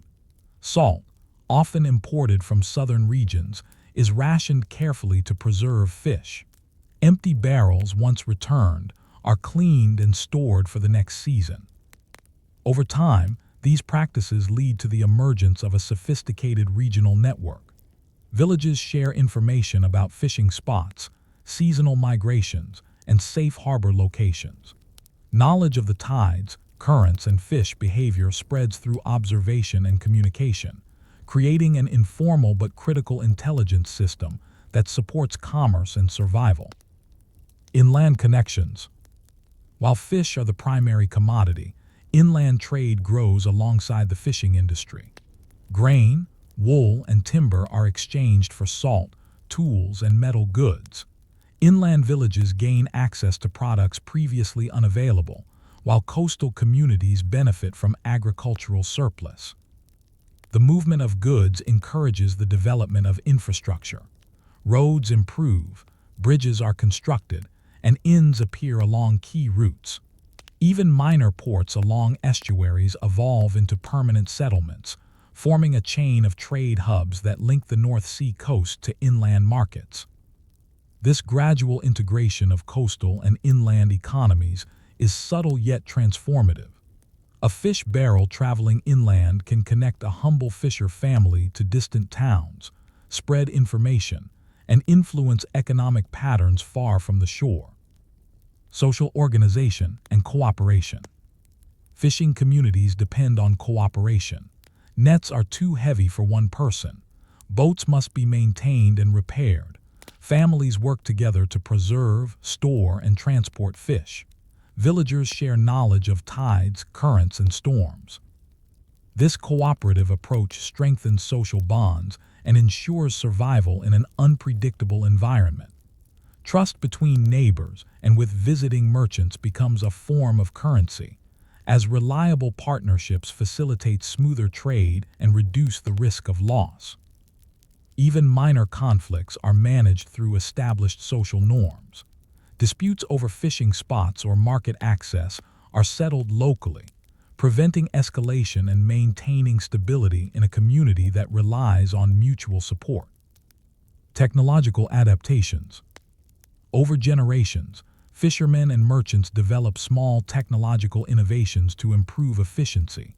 Nets are reinforced, sails optimized for coastal winds, and storage barrels carefully designed to maintain freshness. Simple innovations like better hooks or faster methods of salting fish spread quickly across the network. These incremental improvements may seem trivial, but their cumulative effect is significant. They increase catch sizes, reduce spoilage, and allow trade to expand further inland. Slowly, technology enhances both economic viability and resilience against environmental challenges. Maritime knowledge is power. Knowledge of the North Sea itself becomes a critical asset. Experienced fishermen navigate treacherous waters using landmarks, currents, and stars. They know where sandbanks shift with tides, how storms develop, and when to seek shelter. Merchants and traders, dependent on these routes, must respect and rely on this expertise. A lost boat or spoiled cargo is costly, so local knowledge holds both economic and social power. Coastal communities, through generations of observation, become indispensable guides for regional trade. The broader economic impacts. Though each village is small and daily life repetitive, their collective activity has large-scale consequences. Coastal trade fosters urban growth, encourages specialization, and stimulates craft production. Markets in cities like Hamburg expand, storing and selling not only fish but also imported goods, tools, and textiles. The North Sea becomes a commercial corridor linking multiple nations. What began as subsistence fishing evolves into a regional economy with complex supply chains, laying the groundwork for later maritime trade networks in northern Europe. A quiet moment on the shore. As evening approaches, fishermen haul their last nets ashore. The village is bathed in the orange light of sunset, the smell of salt and smoke mingling in the air. The quiet of the harbor is deceptive. Beneath it lies a web of commerce, knowledge, and social organization. Every barrel of fish, every salt shipment, and every barter transaction contributes to a slow but powerful transformation of Northern European society. Ordinary labor, repeated day after day, quietly reshapes the landscape of trade and economy. One question hangs in the evening air, mingling with the mist over the water. How many of the Northern European cities, coastal networks, and trading systems we take for granted centuries later began with the patient, repetitive work of fishermen braving fog, cold, and waves? The North Sea is calm at dawn, though the horizon hints at the possibility of storms. Small wooden boats drift gently in the harbor, their sails furled, nets stacked, and barrels ready for transport. For the fishermen of the northern coasts, the daily work has remained largely unchanged for generations, yet its impact stretches far beyond the harbor. The barrels of salted herring and cod are not merely provisions. They are currency in a growing network of coastal trade. Merchants from Bremen, Bruges, and Hamburg move along the coast to acquire the catch, offering silver, grain, tools, and other goods in exchange. Each transaction, though modest in isolation, strengthens the interconnection of Northern Europe's emerging market economy. Expanding markets. As trade networks grow, coastal villages gain more than goods. They acquire access to distant markets. Fish preserved with salt can travel inland to towns far removed from the shore. In return, coastal communities receive tools, cloth, and materials unavailable locally. Over decades, this creates a self-reinforcing cycle. Increased trade encourages more production. Better tools improve efficiency. Surpluses allow for storage, investment in larger boats, and expansion of trade routes. Gradually, fishing is no longer merely subsistence labor, it becomes an economic engine driving regional growth. The rise of coastal towns. Some fishing villages evolve into permanent trading hubs. Docks are reinforced with stone. Warehouses are constructed along the shore to hold preserved fish for weeks at a time. Markets expand, attracting merchants from inland towns, foreign traders, and even traveling craftsmen. The layout of these settlements reflects their growing importance. Narrow streets funnel goods towards central squares. Warehouses line the quays. Inns accommodate visiting merchants. Slowly, these once sleepy villages transform into thriving towns, linking local economies to wider networks. These towns also contribute to the development of law, administration, and social organization. Harbor rules, market regulations, and cooperative management of shared resources become essential.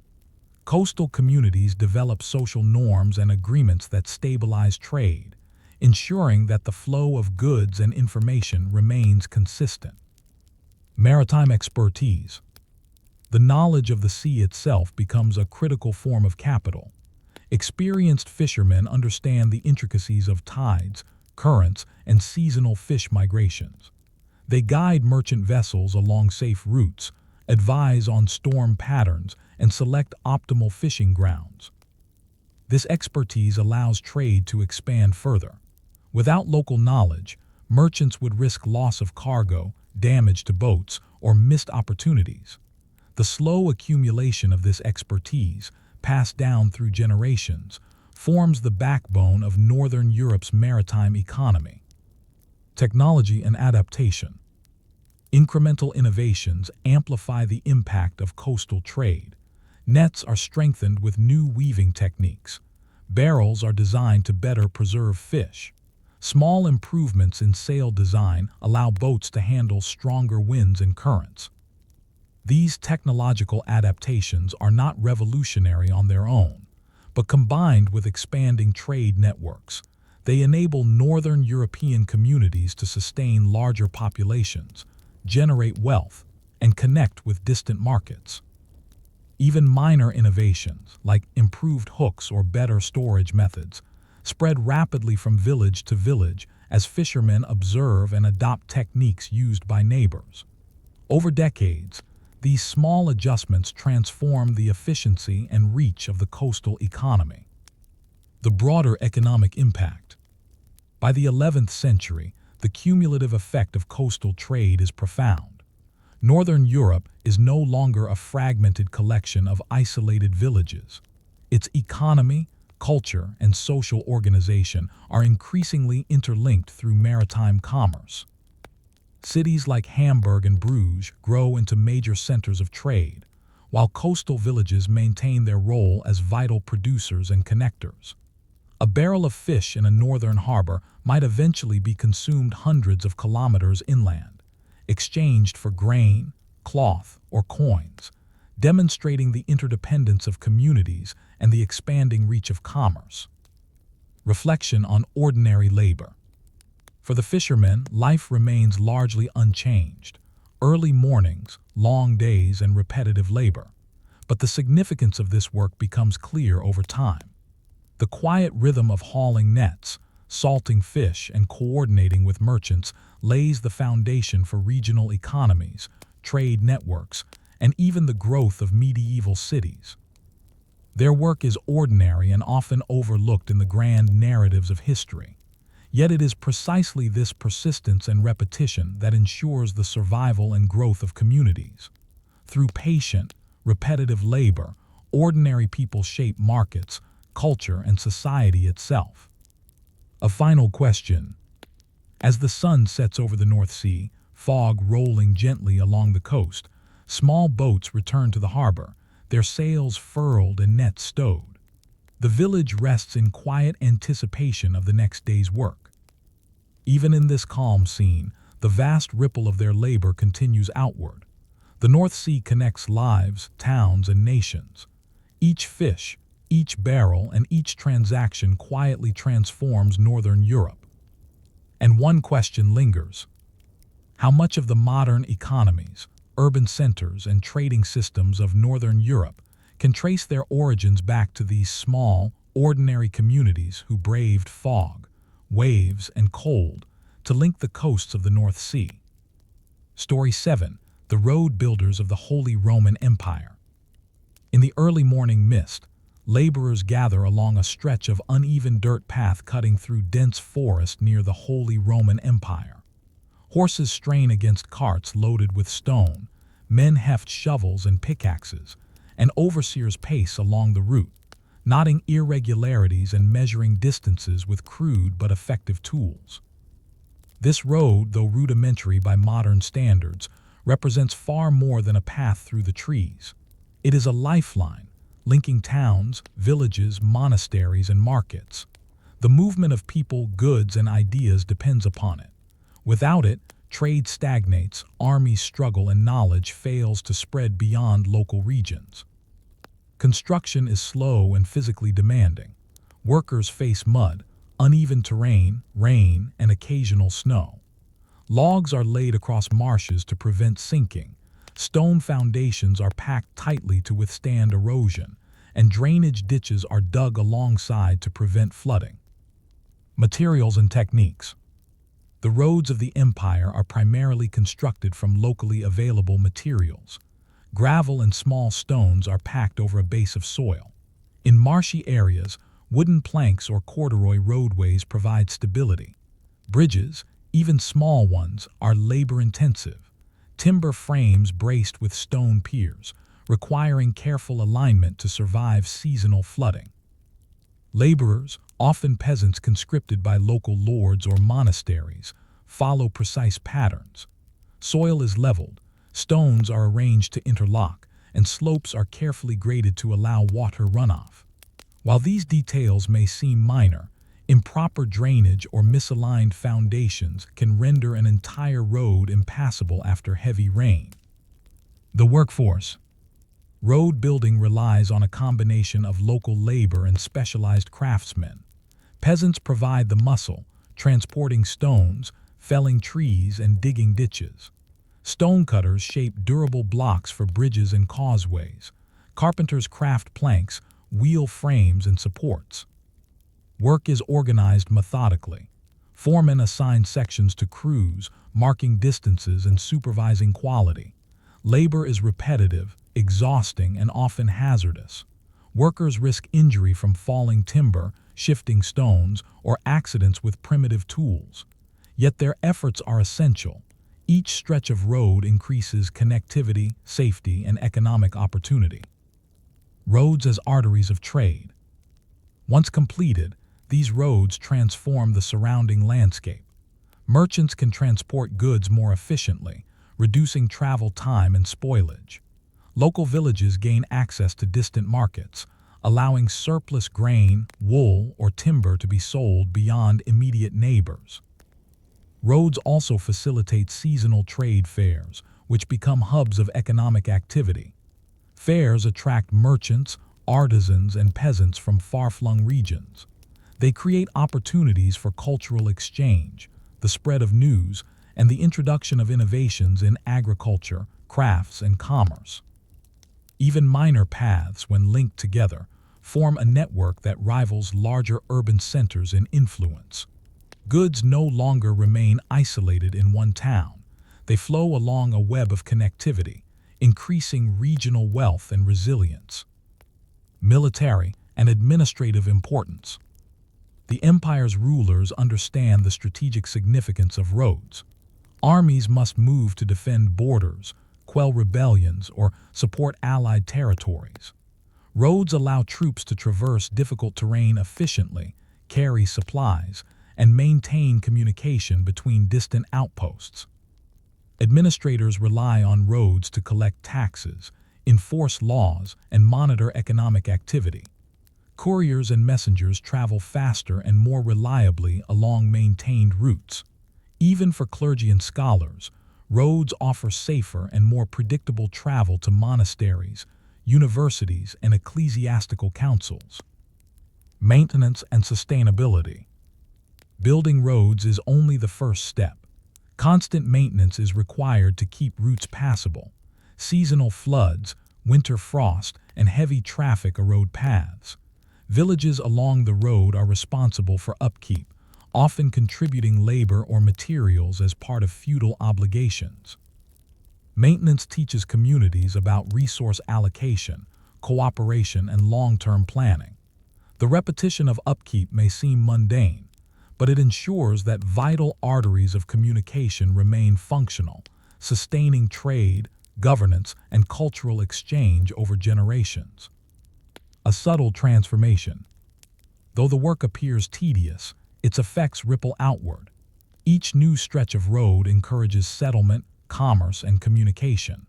Villages previously isolated can now support inns, markets, and workshops. Merchants can move goods with greater reliability, fostering economic stability. Travelers note that even a short, well-maintained road makes journeys safer and faster. The psychological impact is equally important. The perception of connection transforms communities, increasing mobility, confidence, and willingness to trade or explore. A question in the dust. As the sun sets, the workers rest on the roadside, their hands blistered, their backs sore. The stretch of road ahead glints faintly with crushed stone, promising passage for travelers who will not see the toil invested in its construction. Though roads seem mundane, their significance is immense, quietly shaping economies, societies, and empires. And one question lingers in the fading light. How many communities, markets, and alliances owe their existence to these repetitive, labor-intensive stretches of stone and soil, built by hands that history rarely remembers? By the following spring, the newly constructed roads have begun to weave a more interconnected landscape across the Holy Roman Empire. Villages once isolated by forests, marshes, or hills now have a lifeline to towns, markets, and neighboring communities. Traders, messengers, and pilgrims move more quickly, discovering that routes once perilous or impractical can now be traversed reliably. The transformation is gradual. Each segment of stone, each corduroy plank, and each bridge contributes to a growing network that stretches from the empire's heartlands to its distant territories. Though the effort seems mundane, the cumulative impact is profound. Economic, social, and political structures begin to stabilize and expand in ways previously impossible. Trade and market expansion. Merchants quickly take advantage of the improved roads. Grain, wool, timber, and salt move with unprecedented efficiency. Villages along the routes host temporary markets, attracting farmers, artisans, and traders from nearby regions. Surplus goods that might have rotted in transit before now reach towns and cities, supporting population growth and fostering urban development. Seasonal trade fairs emerge at key crossroads, strategically located where several roads intersect. These fairs are bustling centers of commerce, attracting foreign merchants, craftsmen, and curious travelers. Beyond economic exchange, fairs become venues for news, cultural exchange, and dissemination of technological innovations. Even minor villages benefit indirectly. Improved accessibility encourages craftsmen to settle in smaller communities, bringing skills, knowledge, and crafts previously concentrated in larger towns. Roads, in effect, create a ripple effect. The laborious work of construction enables commerce, which in turn supports population growth, specialization, and cultural diffusion. Military and strategic mobility. The empire's rulers also recognized the importance of roads for military and administrative purposes. Troops can march more predictably, supply lines are maintained with greater reliability, and messengers carry instructions between lords and local authorities faster than ever before. In areas prone to rebellion or border conflicts, roads allow rapid deployment of forces, often deterring uprisings before they escalate. For couriers, the reliability of a road reduces travel time drastically. Reports, tax information, and edicts move efficiently along the network, enabling more centralized governance despite the vastness of the empire. Communication and cultural exchange. Beyond trade and military movement, roads facilitate communication and cultural connectivity. Monks, scholars, and clergy use these routes to travel between monasteries, universities, and churches. Knowledge, texts, and ideas flow along the same pathways as goods. A scholar traveling from Regensburg to Mainz can now complete journeys that previously took weeks or months in a fraction of the time. Manuscripts, letters, and records circulate more freely. Clerical networks expand, reinforcing the spread of administrative techniques, liturgical practices, and even agricultural methods. Maintenance as social organization. Roads require constant upkeep. Villages along the routes contribute labor, repair damaged sections, and ensure bridges remain safe. This shared responsibility fosters local cooperation and establishes a culture of civic obligation. Feudal lords often oversee maintenance, ensuring roads remain passable for both civilian and military traffic. While tedious, these efforts create a consistent infrastructure that binds communities to the empire and to each other. Road maintenance is not glamorous, but it is essential. It preserves the connectivity that underpins trade, governance, and communication. Incremental innovation. Road construction also drives small technological improvements. Workers develop better drainage techniques, experiment with stone layering to improve durability, and optimize planking methods in marshy regions. Even seemingly minor advances spread as crews move between projects, creating a subtle but lasting improvement in infrastructure quality across the empire. These incremental innovations enhance safety, increase efficiency, and reduce the long-term labor required for repairs. Over decades, the empire's road network becomes increasingly resilient, capable of supporting more frequent travel and heavier traffic than initial builders could have imagined. The human element. For laborers, road construction is exhausting and repetitive, yet the human contribution is irreplaceable. The precise alignment of a bridge, the careful packing of stone, the drainage ditches dug painstakingly, these details determine whether a road survives a flood or a harsh winter. Villagers, peasants, and craftsmen may not see the long-term impact of their work, but each day of effort contributes to the empire's structural, economic, and social cohesion. Ordinary labor becomes extraordinary in its cumulative effect, sustaining the empire in ways that no single ruler or policy could achieve. A quiet reflection. As the sun sets along a freshly completed stretch of road, travelers and merchants pass along the smooth path, unaware of the sweat, blood, and repetition that went into its creation. The distant hills echo with the faint sounds of hammering and cartwheels, the invisible reminders of labor connecting people, towns, and regions. And one question lingers in the dust. How many alliances, cities, and regional economies exist today because of the quiet, repetitive labor of road builders whose work allowed distant communities to connect, communicate, and trade centuries ago? The morning mist lifts to reveal a landscape subtly transformed. Villages that once relied solely on local resources now buzz with new activity. Caravans of carts carrying grain, timber, and tools move along roads carefully laid by hands generations earlier.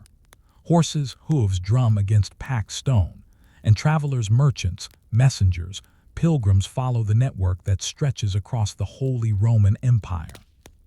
The roads are more than physical structures. They are arteries of connection, enabling trade, communication, and governance. Each kilometer of stone and timber represents countless hours of toil, repetition, and planning. The laborers who built them may never have imagined the empire-wide effects their work would produce. Economic transformation. The impact on commerce is profound. Markets once confined to single towns now receive goods from distant regions.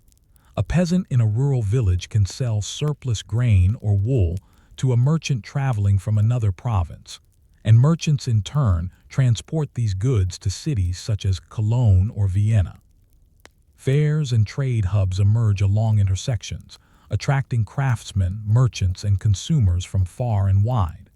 Prices stabilize, specialized goods proliferate, and local economies diversify.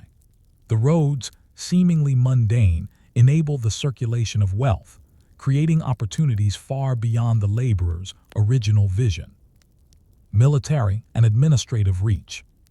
For rulers of the Holy Roman Empire, roads are critical tools for control and cohesion. Armies can move quickly to borders or rebellious regions, reducing response time and asserting authority. Messengers deliver edicts, legal documents, and tax information more efficiently, reinforcing centralized governance despite the empire's vast size. Even monasteries and churches benefit.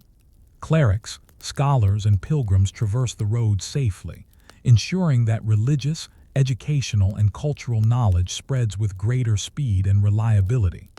In this way, roads serve not only commerce but the circulation of ideas, laws, and cultural norms. Social and cultural integration. The physical connectivity of roads fosters social and cultural integration. Villages that were once isolated begin to share language, customs, and practices with neighbors. Craftsmen learn techniques from distant regions. Pilgrims exchange stories and religious knowledge, and merchants introduce foreign goods that influence tastes and daily life. Roads thus become vectors of gradual cultural homogenization. At the same time, they preserve local distinctiveness, as small towns maintain markets, festivals, and traditions along the route. The interplay of local and regional exchange shapes a cohesive yet diverse imperial culture. Maintenance and legacy. Roads demand continuous maintenance.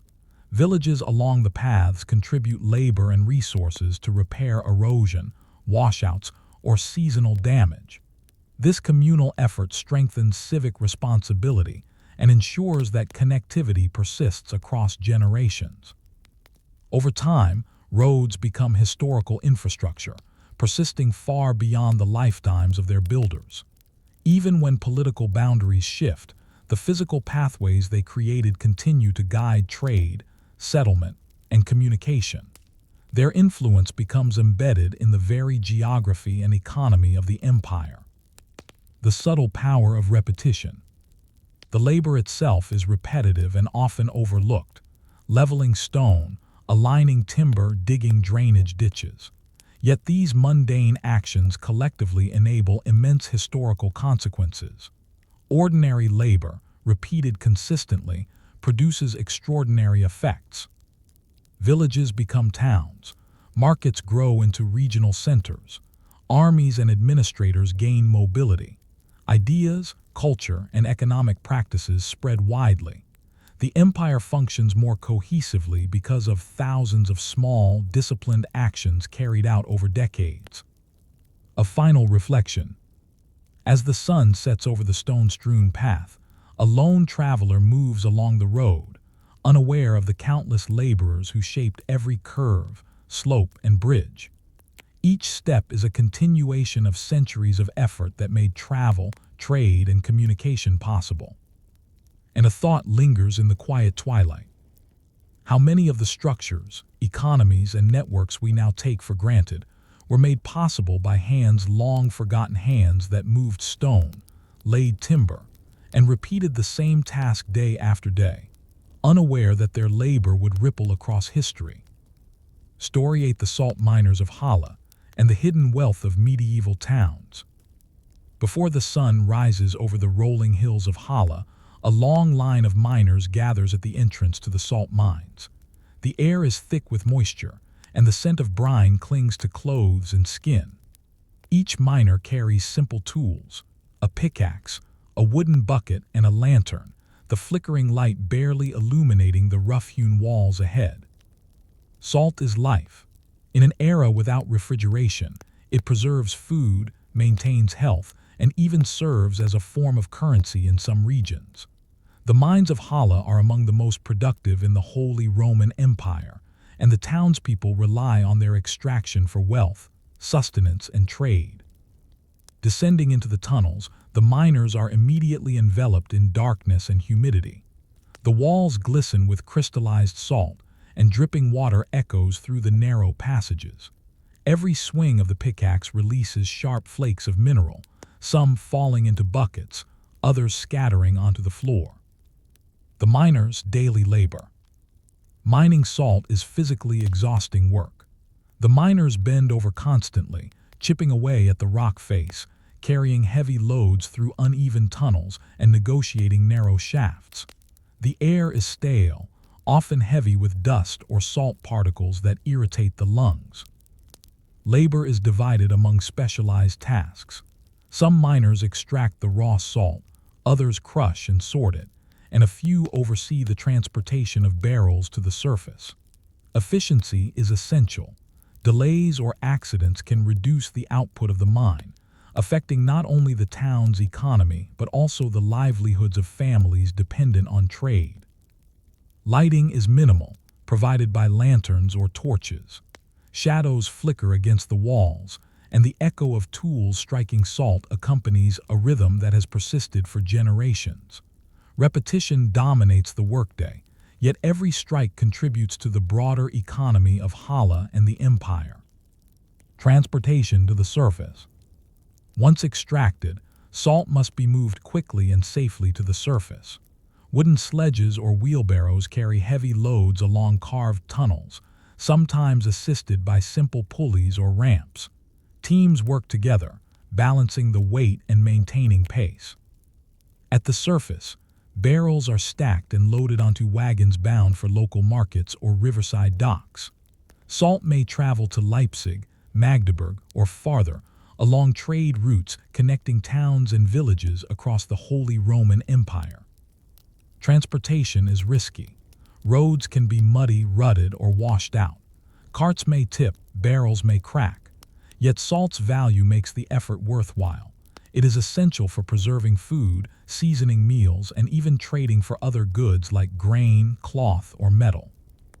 Economic significance. Hala's wealth rests largely on salt. The town collects taxes or duties from its extraction and sale, funding local infrastructure, churches, and markets. Merchants profit by transporting salt to distant towns, selling it at a premium where supplies are scarce. Salt influences nearly every aspect of medieval life. Without it, long-term food storage is impossible, limiting population density and trade.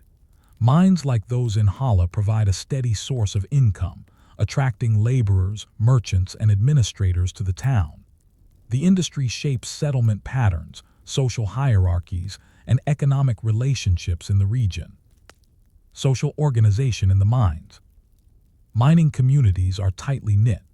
Workers share knowledge about safe extraction, recognize early signs of collapse or water intrusion, and develop routines to maximize output while minimizing risk. Families often live near the mines, with children learning the dangers and rhythms of salt extraction from a young age. Rules govern behavior underground. Miners coordinate movements in narrow tunnels, manage the shared use of tools, and maintain ventilation paths. Safety and efficiency depend on collective effort, and social cohesion is as important as physical strength.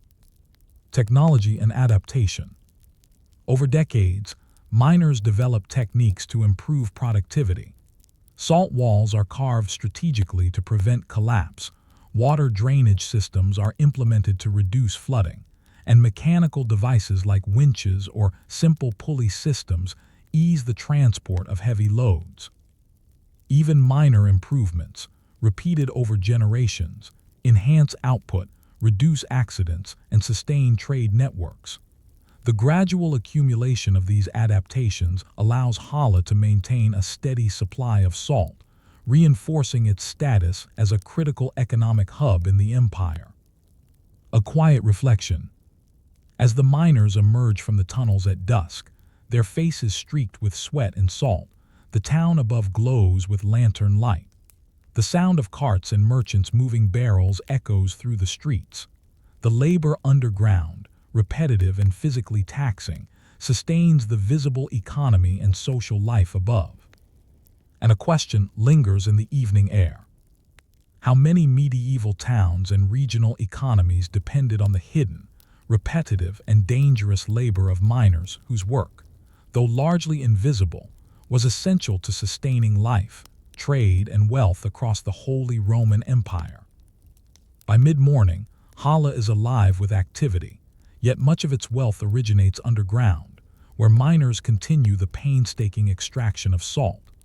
Every swing of the pickaxe contributes to an invisible economy that reaches far beyond the town's walls. The barrels leaving the mines are more than commodities. They are connectors linking communities, markets, and even distant cities across the Holy Roman Empire. Salt is carried to local markets in wagons, but rivers serve as crucial transport routes for bulk shipments. Boats navigate the Zala River, carrying barrels toward trading hubs like Leipzig or Magdeburg. Along these waterways, salt becomes part of a complex exchange system, traded for grain, timber, tools, and luxury goods. Trade networks expand. Merchants rely on consistent supply and predictable routes. Salt from Hala is highly prized in inland regions where natural sources are scarce. Towns along trade corridors develop infrastructure to accommodate the flow: inns for merchants, warehouses for storage, and markets for exchange. The predictable trade in salt encourages the growth of secondary industries. Wagon makers, rope producers, coopers, and laborers all find employment supporting the extraction and distribution of salt. Even craftsmen distant from Hala's mines benefit indirectly, as reliable salt supplies allow food preservation, freeing labor for other tasks. Over time, this creates a self-reinforcing economic cycle. Salt ensures food security, enabling denser populations. Larger populations support craftsmen and merchants, who in turn drive further trade and innovation. The town of Hala, though focused on a single resource, becomes a hub in a network of regional interdependence. Social and political dimensions. The value of salt makes it a focus of political power. Local rulers and town authorities oversee extraction and taxation, regulating output and trade. Control of the mines translates into influence, as salt is essential to both daily life and commerce. Guild-like structures emerge among miners and merchants, ensuring that knowledge and labor practices are maintained.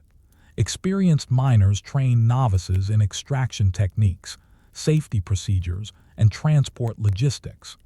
This continuity reinforces both efficiency and social cohesion. Moreover, the dependence on Hala's salt gives the town leverage in negotiating privileges, trade rights, and protections.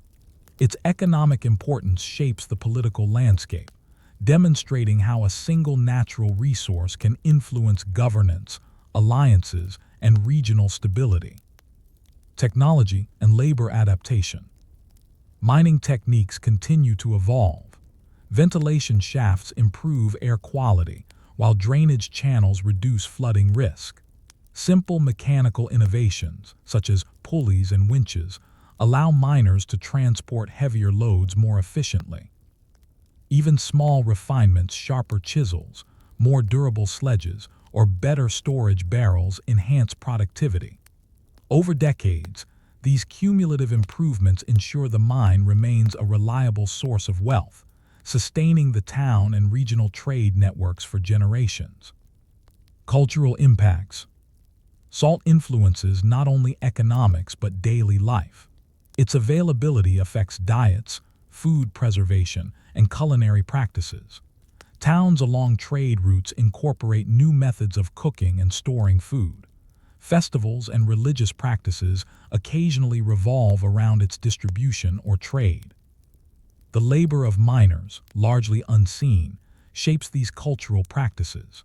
Children learn the importance of salt early, merchants understand its value in pricing and trade, and ordinary families adjust routines to benefit from reliable supplies.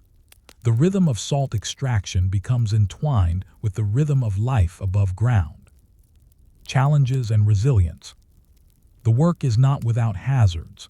Flooding, cave-ins, and structural collapses threaten lives. Disputes over labor, output, or access to resources occasionally erupt. Yet the system endures because the benefits of organized extraction and trade outweigh the risks. Communities develop coping strategies. Rotating crews, safety protocols, and collaborative labor ensure continued production. Even seemingly mundane efforts, stacking barrels carefully, maintaining wooden supports, or monitoring water levels, contribute to the long-term resilience of the mines, and by extension, the town's economy. A moment of reflection. As night falls, lanterns flicker in the mine tunnels, and the streets of Hala echo with the wheels of carts returning from distant towns. The work underground, repetitive and grueling, has already shaped wealth, culture, and social organization above ground. The miner's labor is largely invisible, yet its impact radiates outward, connecting communities, stabilizing economies, and sustaining life. And a thought lingers in the salt-scented air.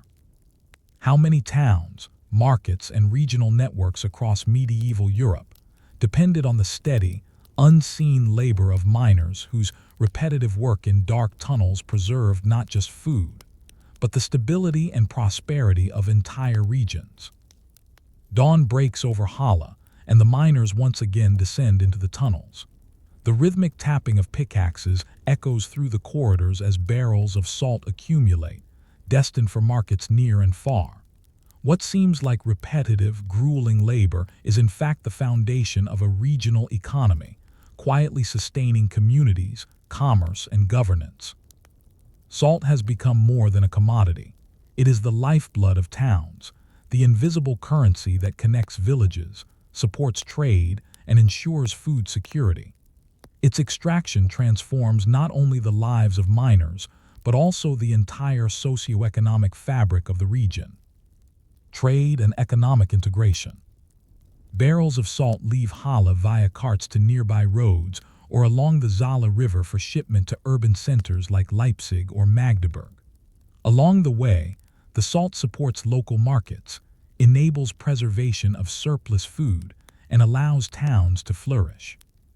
Merchants benefit from predictable, high-demand goods, while rural communities gain access to essential supplies. The regularity of salt availability reduces uncertainty in trade and encourages specialization. Artisans can focus on crafts, farmers on surplus production, and towns on storage and logistics, all supported by the steady rhythm of extraction and distribution from Hala. Political and social influence. Control over the mines enhances the influence of local authorities. The ability to regulate extraction, taxation, and transport gives rulers leverage in negotiations, alliances, and regional administration.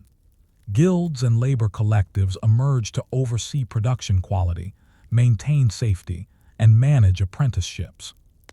Miners develop a shared identity rooted in the value of their labor.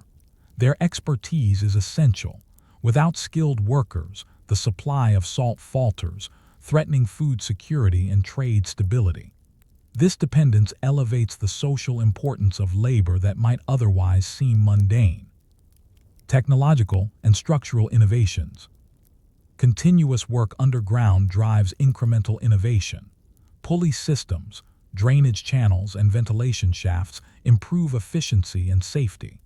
Storage barrels are refined to prevent leakage, preserve quality, and facilitate transport.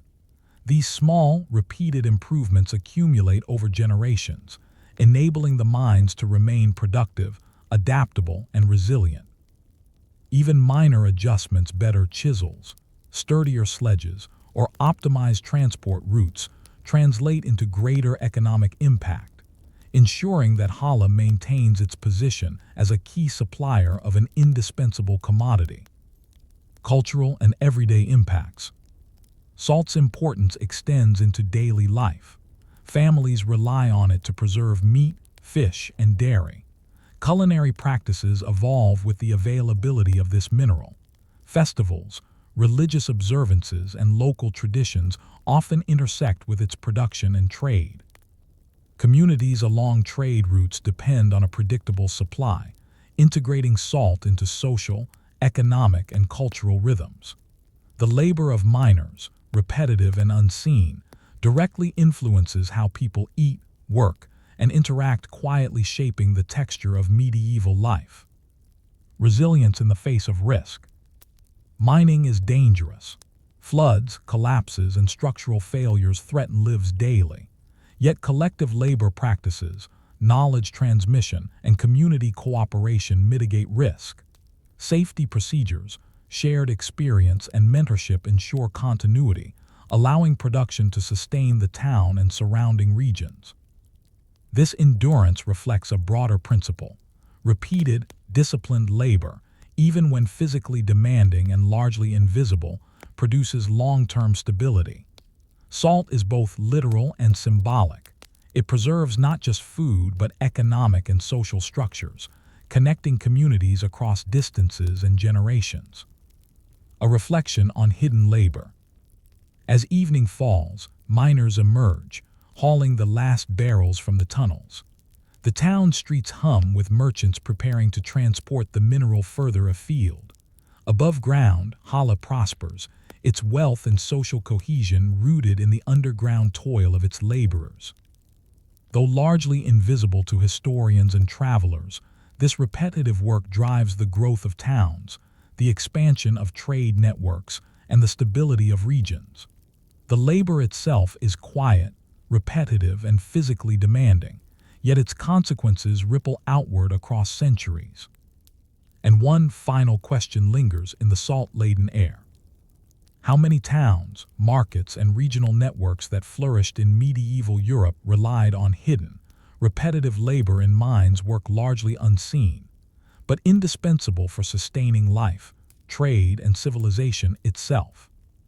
Story 9: The Pilgrims on the Camino de Santiago. Before dawn, the narrow cobblestone streets of Saint-Jean-Pied-de-Port are filled with quiet anticipation. Pilgrims, dressed in simple tunics and cloaks, adjust their packs and staffs, preparing to traverse the Pyrenees toward Santiago de Compostela. Each pilgrim carries a purpose: devotion, penance, or hope for guidance and healing. Some travel alone, relying on inner resolve, while others join small groups for mutual support along the arduous route. The Camino de Santiago is not merely a journey, It is a landscape of daily struggle and repetitive routines. Pilgrims rise before sunrise, eat modest meals of bread and cheese, and set out along narrow paths that wind through forests, rivers, and rocky hills. Every step is a small test of endurance, every mile a meditation in movement. The physical challenge. The road is long and uneven. Blisters, sore muscles, and fatigue are constant companions. Pilgrims carry water, dried food, and the few belongings they can manage. Weather is unpredictable.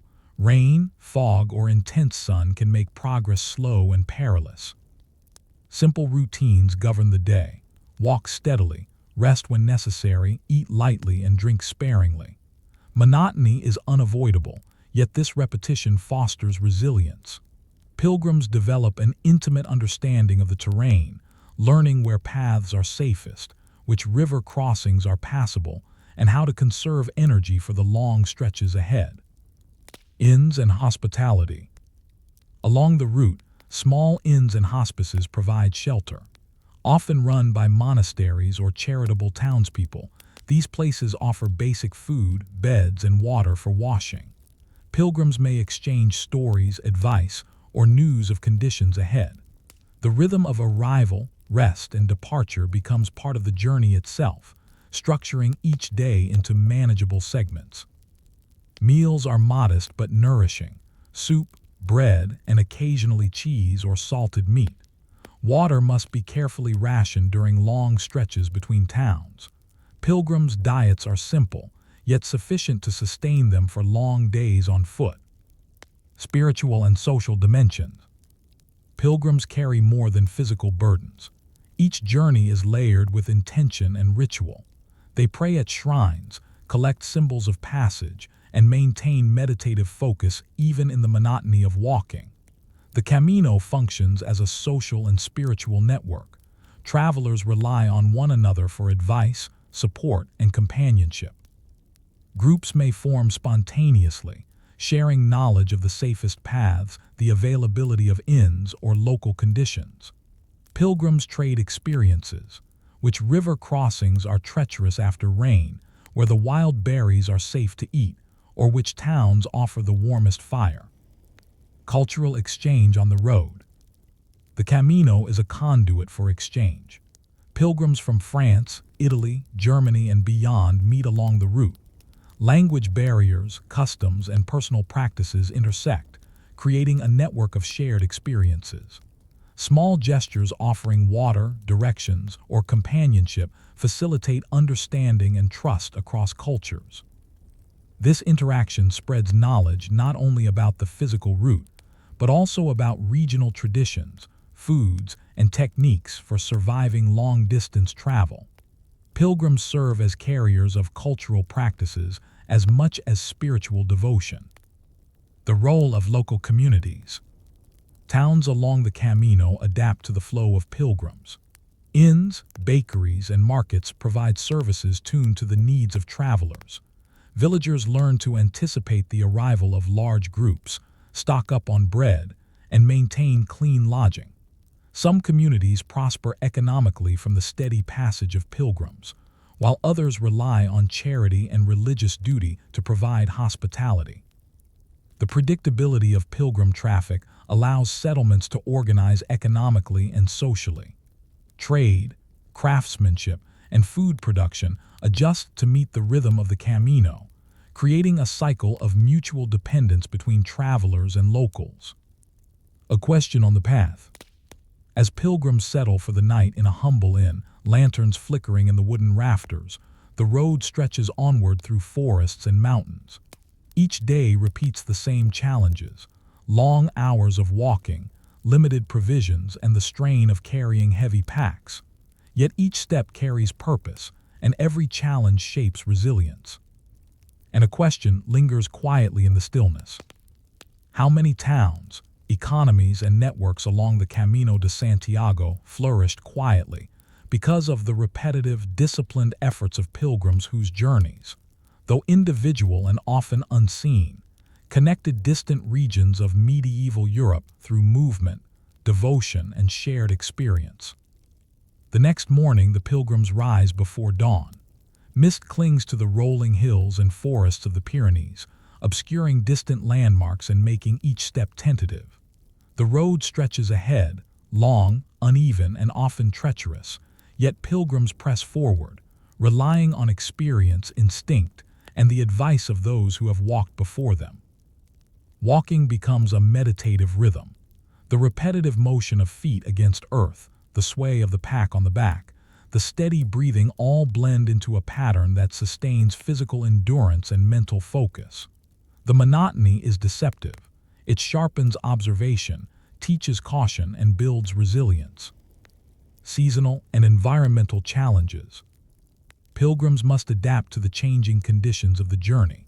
Spring brings sudden downpours that swell streams and make hills slippery. Summer offers long, sun-scorched days requiring careful rationing of water and rest in shaded groves. Autumn carries the risk of early frost in the mountains, while winter trails are often impassable, covered in snow and ice. Knowledge of the land becomes crucial. Travelers share information about which paths are safest, where inns are open, and which water sources are reliable. This oral knowledge, passed from pilgrim to pilgrim, is vital for survival and underscores the interconnected nature of the route. Pilgrim networks and mutual support. Groups of pilgrims often form spontaneously. Strangers walk together, sharing supplies, guidance, and encouragement. In narrow mountain passes, one helps steady the other. In villages, they advise newcomers about inns, local markets, and safe resting places. This network fosters both social and practical resilience. A lone traveler is vulnerable to fatigue, injury, or disorientation, but within a group, expertise and experience are pooled. Even simple acts like sharing a loaf of bread or water become lifelines. Pilgrims serve as each other's guides, forming temporary communities bonded by necessity and shared purpose. Inns, markets, and local economies. Villages along the Camino adjust to the rhythm of incoming pilgrims. Inns stock supplies, maintain bedding, and anticipate peak times of arrival. Bakers, farmers, and craftsmen time production to coincide with pilgrim traffic, creating a stable, predictable flow of commerce. This economic adaptation transforms towns. The presence of travelers ensures a steady income for local communities, even if the pilgrims themselves spend minimally. Inns evolve into structured hospitality networks, some attached to monasteries, where religious institutions administer lodging, food, and guidance. Merchants transport salt, grain, and textiles along the same paths, integrating trade with pilgrimage. Pilgrims, knowingly or not, become carriers of goods, ideas, and culture, linking distant regions through repeated, disciplined movement. Spiritual and social dimensions. Pilgrimage is both a physical and spiritual exercise. The repetitive nature of walking fosters reflection and introspection. Prayers, meditative chants, and rituals accompany the motion of travel. Pilgrims often document the journey through marginal notes, symbols, or pilgrim badges collected along the way. This repetition and rhythm, long hours of walking, regular meals, and scheduled rest, create a shared experience that transcends social class, nationality, or prior knowledge. The Camino functions as both a network and a school. Travelers learn endurance, patience, and practical skills critical for surviving long journeys in medieval Europe. Knowledge transmission and cultural exchange. Pilgrims bring news, customs, and ideas from their homelands. A German traveler may exchange farming tips with a French villager. An Italian priest may discuss liturgical practices with a Spanish monk. These encounters, often mundane and repetitive, are the mechanisms by which knowledge diffuses across regions. Even minor observations, river crossings, road conditions, or seasonal hazards spread through the network of pilgrims. The Camino becomes an informal channel for information, supplementing the slower, more formal methods of administration and trade. A moment of reflection on repetition. As dusk falls over the mountains, pilgrims find shelter in an inn or under the open sky. Blisters, sore muscles, and fatigue are constant companions, yet each day of repetitive walking carries purpose.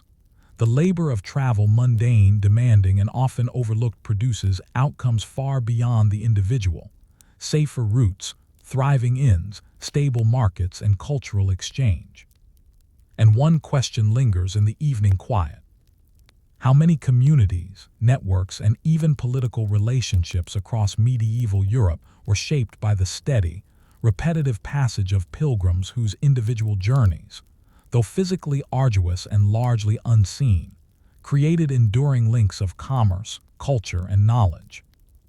The morning mist gives way to sunlight as pilgrims continue their march toward Santiago de Compostela.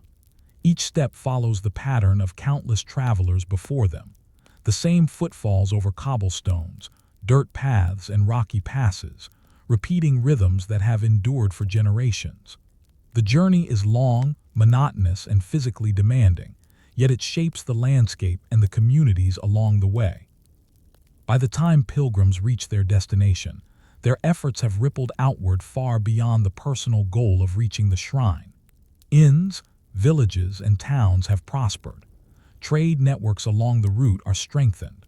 Cultural and religious exchange flourishes. The Camino is not merely a path of devotion. It is a conveyor of economic and social stability across regions of medieval Europe. The economic impact. Salt, grain, textiles, and local crafts move alongside pilgrims. Merchants benefit from predictable flows of travelers and goods. Inns, bakeries, and markets thrive on the consistent arrival of pilgrims. Villages along the Camino adapt to accommodate this traffic, creating stable economic cycles. The repetitive, predictable movement of pilgrims generates security and structure. Villages can anticipate when food supplies are needed, when inns will be full, and when trade caravans are likely to pass. Even minor towns gain regional significance because the Camino dictates the rhythm of commerce and movement. Social networks and cultural exchange. Communities along the route are not merely passive recipients of pilgrim traffic. They actively participate in a network of social exchange. Advice, warnings, and knowledge are shared freely, creating a web of information. Local craftsmen learn new techniques. Farmers discover improved crops. Religious practices and rituals are communicated across regions. Pilgrims themselves form temporary networks. Travelers from different lands walk together, share meals, and support each other through injuries or fatigue. These informal connections strengthen bonds across political and linguistic boundaries, fostering mutual understanding and trust. Spiritual discipline and repetition. The Camino's repetitive nature is fundamental to its spiritual purpose. Daily routines of walking, eating, praying, and resting create a rhythm that encourages reflection and endurance. Pilgrims develop resilience and self-discipline, lessons that endure beyond the journey. This physical repetition mirrors the broader social impact. Small, consistent actions step by step, day by day create lasting effects. Every mile contributes to economic stability, cultural diffusion, and social cohesion. The journey becomes both a personal transformation and a mechanism for societal integration. Infrastructure and adaptation. The continuous flow of pilgrims drives infrastructure development. Inns are reinforced, bridges repaired, roads cleared, and water sources improved. Villages adapt, providing services and adjusting schedules according to seasonal flows of travelers. Even small innovations, like improved waymarking or shelters along exposed paths, reduce risk and enhance efficiency. Over centuries, these incremental changes transform the Camino into a structured network capable of supporting vast numbers of travelers, merchants, and goods alike. Reflection on invisible labor. Pilgrims' efforts are largely individual and often unseen. Their repeated steps, carried out day after day over long distances, sustain networks of commerce, hospitality, and culture. The roads themselves are a testament to ordinary endurance. Paths are maintained, inns thrive, and communities prosper largely due to the persistence and repetition of human movement. And a question lingers, as the pilgrims finally glimpse the spires of Santiago. How many towns, economies, and cultural exchanges across medieval Europe relied on the invisible, repetitive labor of individuals whose ordinary journeys step by step, day by day, created extraordinary historical connections that endured for centuries. Story 10. The Carpenters of Cologne Cathedral. Long before the spires of Cologne Cathedral pierce the sky, the work begins at ground level. Carpenters gather in workshops along the Rhine, measuring timber, shaping beams, and planning intricate scaffolding. Their work is repetitive, precise, and physically demanding, yet it is essential. Without a sturdy wooden framework, the massive stone structure could not rise. Each piece of oak or pine is selected for strength, durability, and flexibility. Beams are cut with axes and saws, planed smooth, and notched to interlock with other members. Every joint must fit perfectly. A misaligned beam risks collapse. The carpenter's labor is methodical, painstaking, and largely invisible to the public who marvel at the growing edifice above. Tools and techniques. Carpenters rely on an array of simple but precise tools: chisels, mallets, adzes, and hand saws. Ropes and pulleys move heavy beams into place. Ladders and scaffolding allow workers to operate at dizzying heights. Even minor innovations, angled braces, wedge joints, or improved pulley systems enhance both safety and efficiency. Knowledge is transmitted orally and through apprenticeships. Master carpenters train novices, teaching them how to read timber grain, select the strongest trees, and anticipate stress points in the scaffolding. Repetition, careful observation, and incremental learning are the backbone of this craft. Daily life of a carpenter. A typical day begins before sunrise. Carpenters heft beams, carve joints, and inspect scaffolding. Sweat and splinters are constant companions. Mistakes are costly. A miscut beam might require dismantling an entire section of framework. Every movement is deliberate, each swing of a tool both a practical necessity and a reinforcement of accumulated knowledge. Meals are modest, often bread, cheese, and ale. The workday is long, broken only by brief rests to regain strength. The labor is repetitive, yet each repetition contributes to a structure that will endure for centuries. The role of timber in Gothic architecture. Timber is more than a scaffold. It is integral to the construction of vaults, roofs, and flying buttresses. The carpenter's work ensures that masons can lay stone safely, that arches maintain their shape during construction, and that roofs can span vast interior spaces. The interdependence of carpenters and masons exemplifies medieval teamwork. Each craft relies on the precision and consistency of the other. A cathedral does not rise from stone alone. It requires a hidden network of wooden structures, laid with care and repeated accuracy, to guide its assembly. Apprenticeships and knowledge transmission. Apprentices spend years under the tutelage of masters. They learn to select timber, shape joints, and construct scaffolding. Mistakes are corrected immediately, and repeated practice is essential. This repetitive labor, passed from one generation to the next, ensures that complex construction techniques survive long enough to complete projects that span decades or even centuries. In essence, the continuity of labor is as important as the skill itself. A cathedral like Cologne cannot be built without successive generations of experienced carpenters. Social and economic context. Carpenters often live near the construction site, forming tight-knit communities. Their work supports a broader economy. Timber suppliers, sawyers, transporters, and local merchants all rely on the project's continuity. Even as their labor is repetitive and physically exhausting, carpenters play a critical role in sustaining urban economies. Their skills, applied consistently over time, shape not only the cathedral, but also the social and economic fabric of Cologne. A question in the workshop. As evening falls, the hum of saws fades, and lanterns illuminate rough-hewn beams stacked for the next day. The cathedral above is still skeletal, scaffolding framing the outlines of soaring arches and future spires.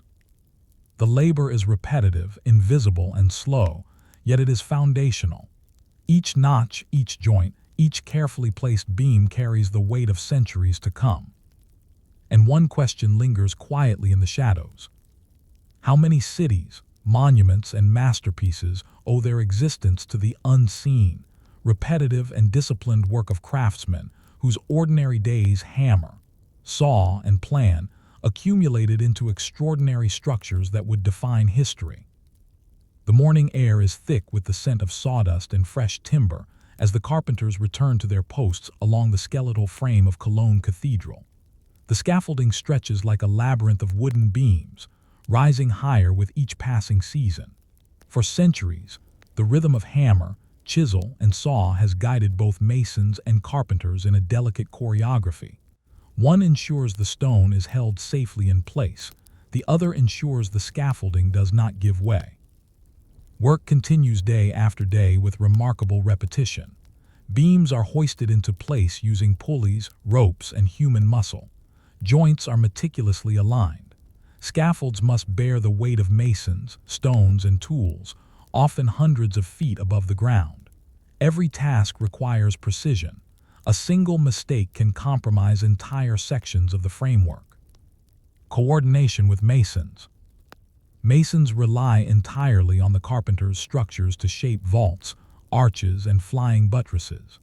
The construction of a ribbed vault, for example, demands that wooden frameworks hold each stone precisely until the keystone locks the arch in place.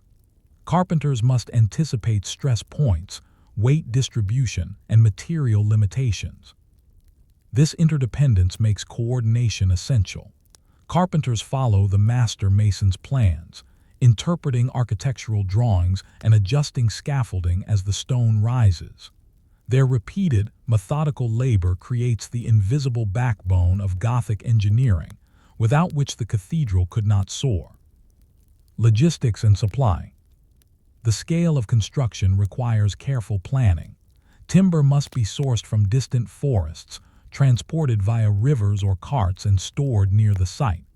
Sawyers cut beams to specification, carpenters shape them, laborers move them into position. Even minor delays, miscut timber, a broken pulley, or a misaligned scaffold can slow progress for weeks. The repetition of routine tasks, from moving beams to shaping joints, ensures continuity. Every repetitive action is a small investment in stability, efficiency, and safety. Apprentices and skill transmission. Apprentices form the backbone of the labor force. Under the watchful eye of master carpenters, they practice cutting, notching, and assembling beams. Mistakes are corrected immediately, teaching both technique and patience. Over time, these apprentices become skilled journeymen, capable of overseeing scaffolding for entire sections of the cathedral. This knowledge transfer, reliant on repetition and careful observation, ensures that construction progresses even as workers come and go. Economic and social context. The cathedral is more than a religious monument. It is an economic engine. Local sawyers, carpenters, masons, and laborers earn a livelihood from its construction. Inns and markets flourish, supporting the workforce. Timber suppliers and river transporters are in constant demand. The repetitive labor of carpenters resonates far beyond the site itself. Each day of measured effort supports a complex urban economy and sustains families, trades, and local industries. The cathedral becomes both a spiritual and economic hub. Technological adaptation. Incremental innovations appear as the project advances.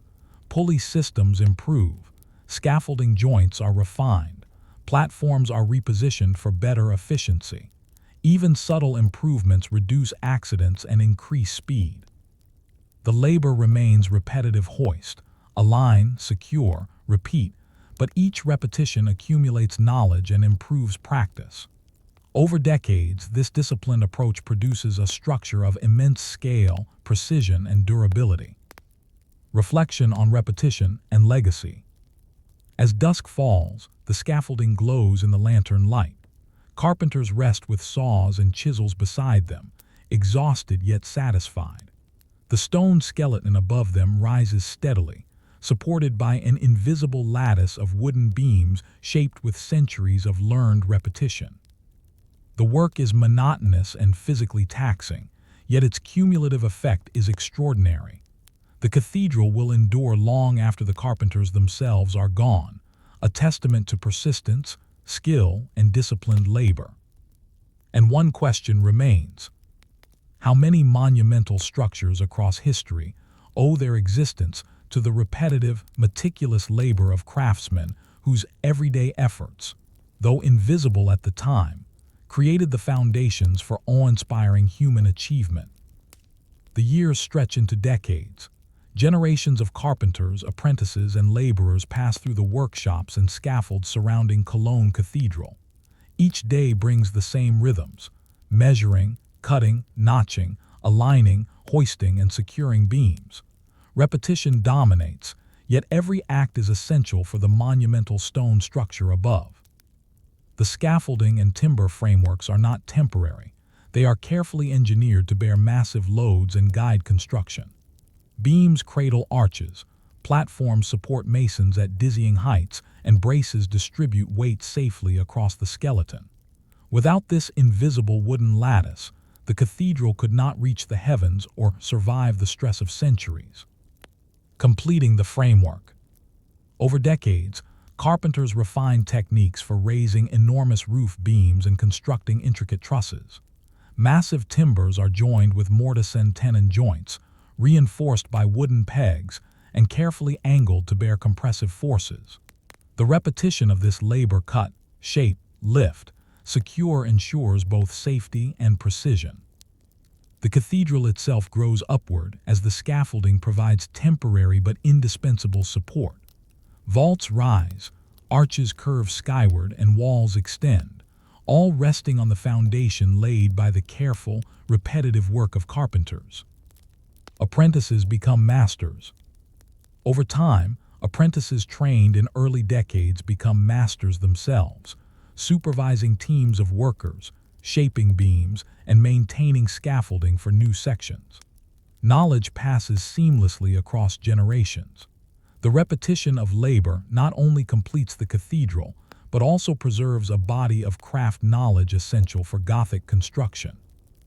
This continuity of skill ensures that progress does not halt. Even as workers age, leave, or pass away, the accumulated expertise persists, embodied in the meticulous methods of timber selection, joint making, and framework design. The cathedral's economic and social role. The labor of carpenters sustains more than the structure. It sustains the city.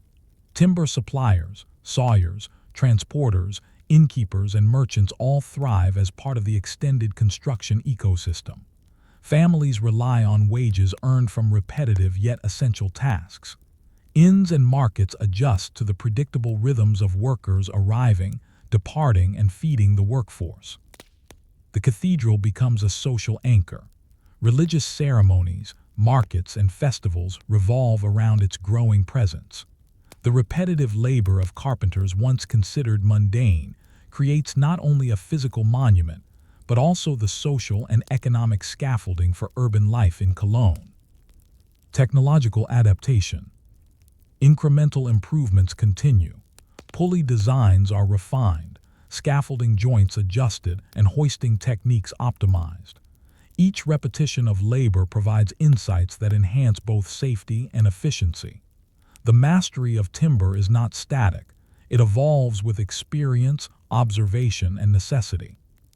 Through decades of disciplined practice, carpenters achieve feats of engineering that continue to astonish centuries later.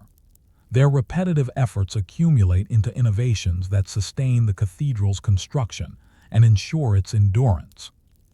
Reflection on invisible labor. As night falls, the scaffolding creaks softly in the wind. Lanterns illuminate rows of beams, notched and aligned with exacting precision. The cathedral stone rises above, but it is the wooden skeleton, the invisible labor of countless carpenters, that guides its ascent. This labor is repetitive, physically demanding, and largely unseen. Yet its cumulative effect is extraordinary. A structure that endures centuries, shapes a city, and embodies human ingenuity and persistence. And one final question lingers among the shadows of the scaffold. How many of history's greatest monuments, cities, and feats of engineering exist today because of the steady, repetitive, and disciplined work of ordinary craftsmen whose daily efforts, repeated without pause, created the foundations of human achievement that generations would admire?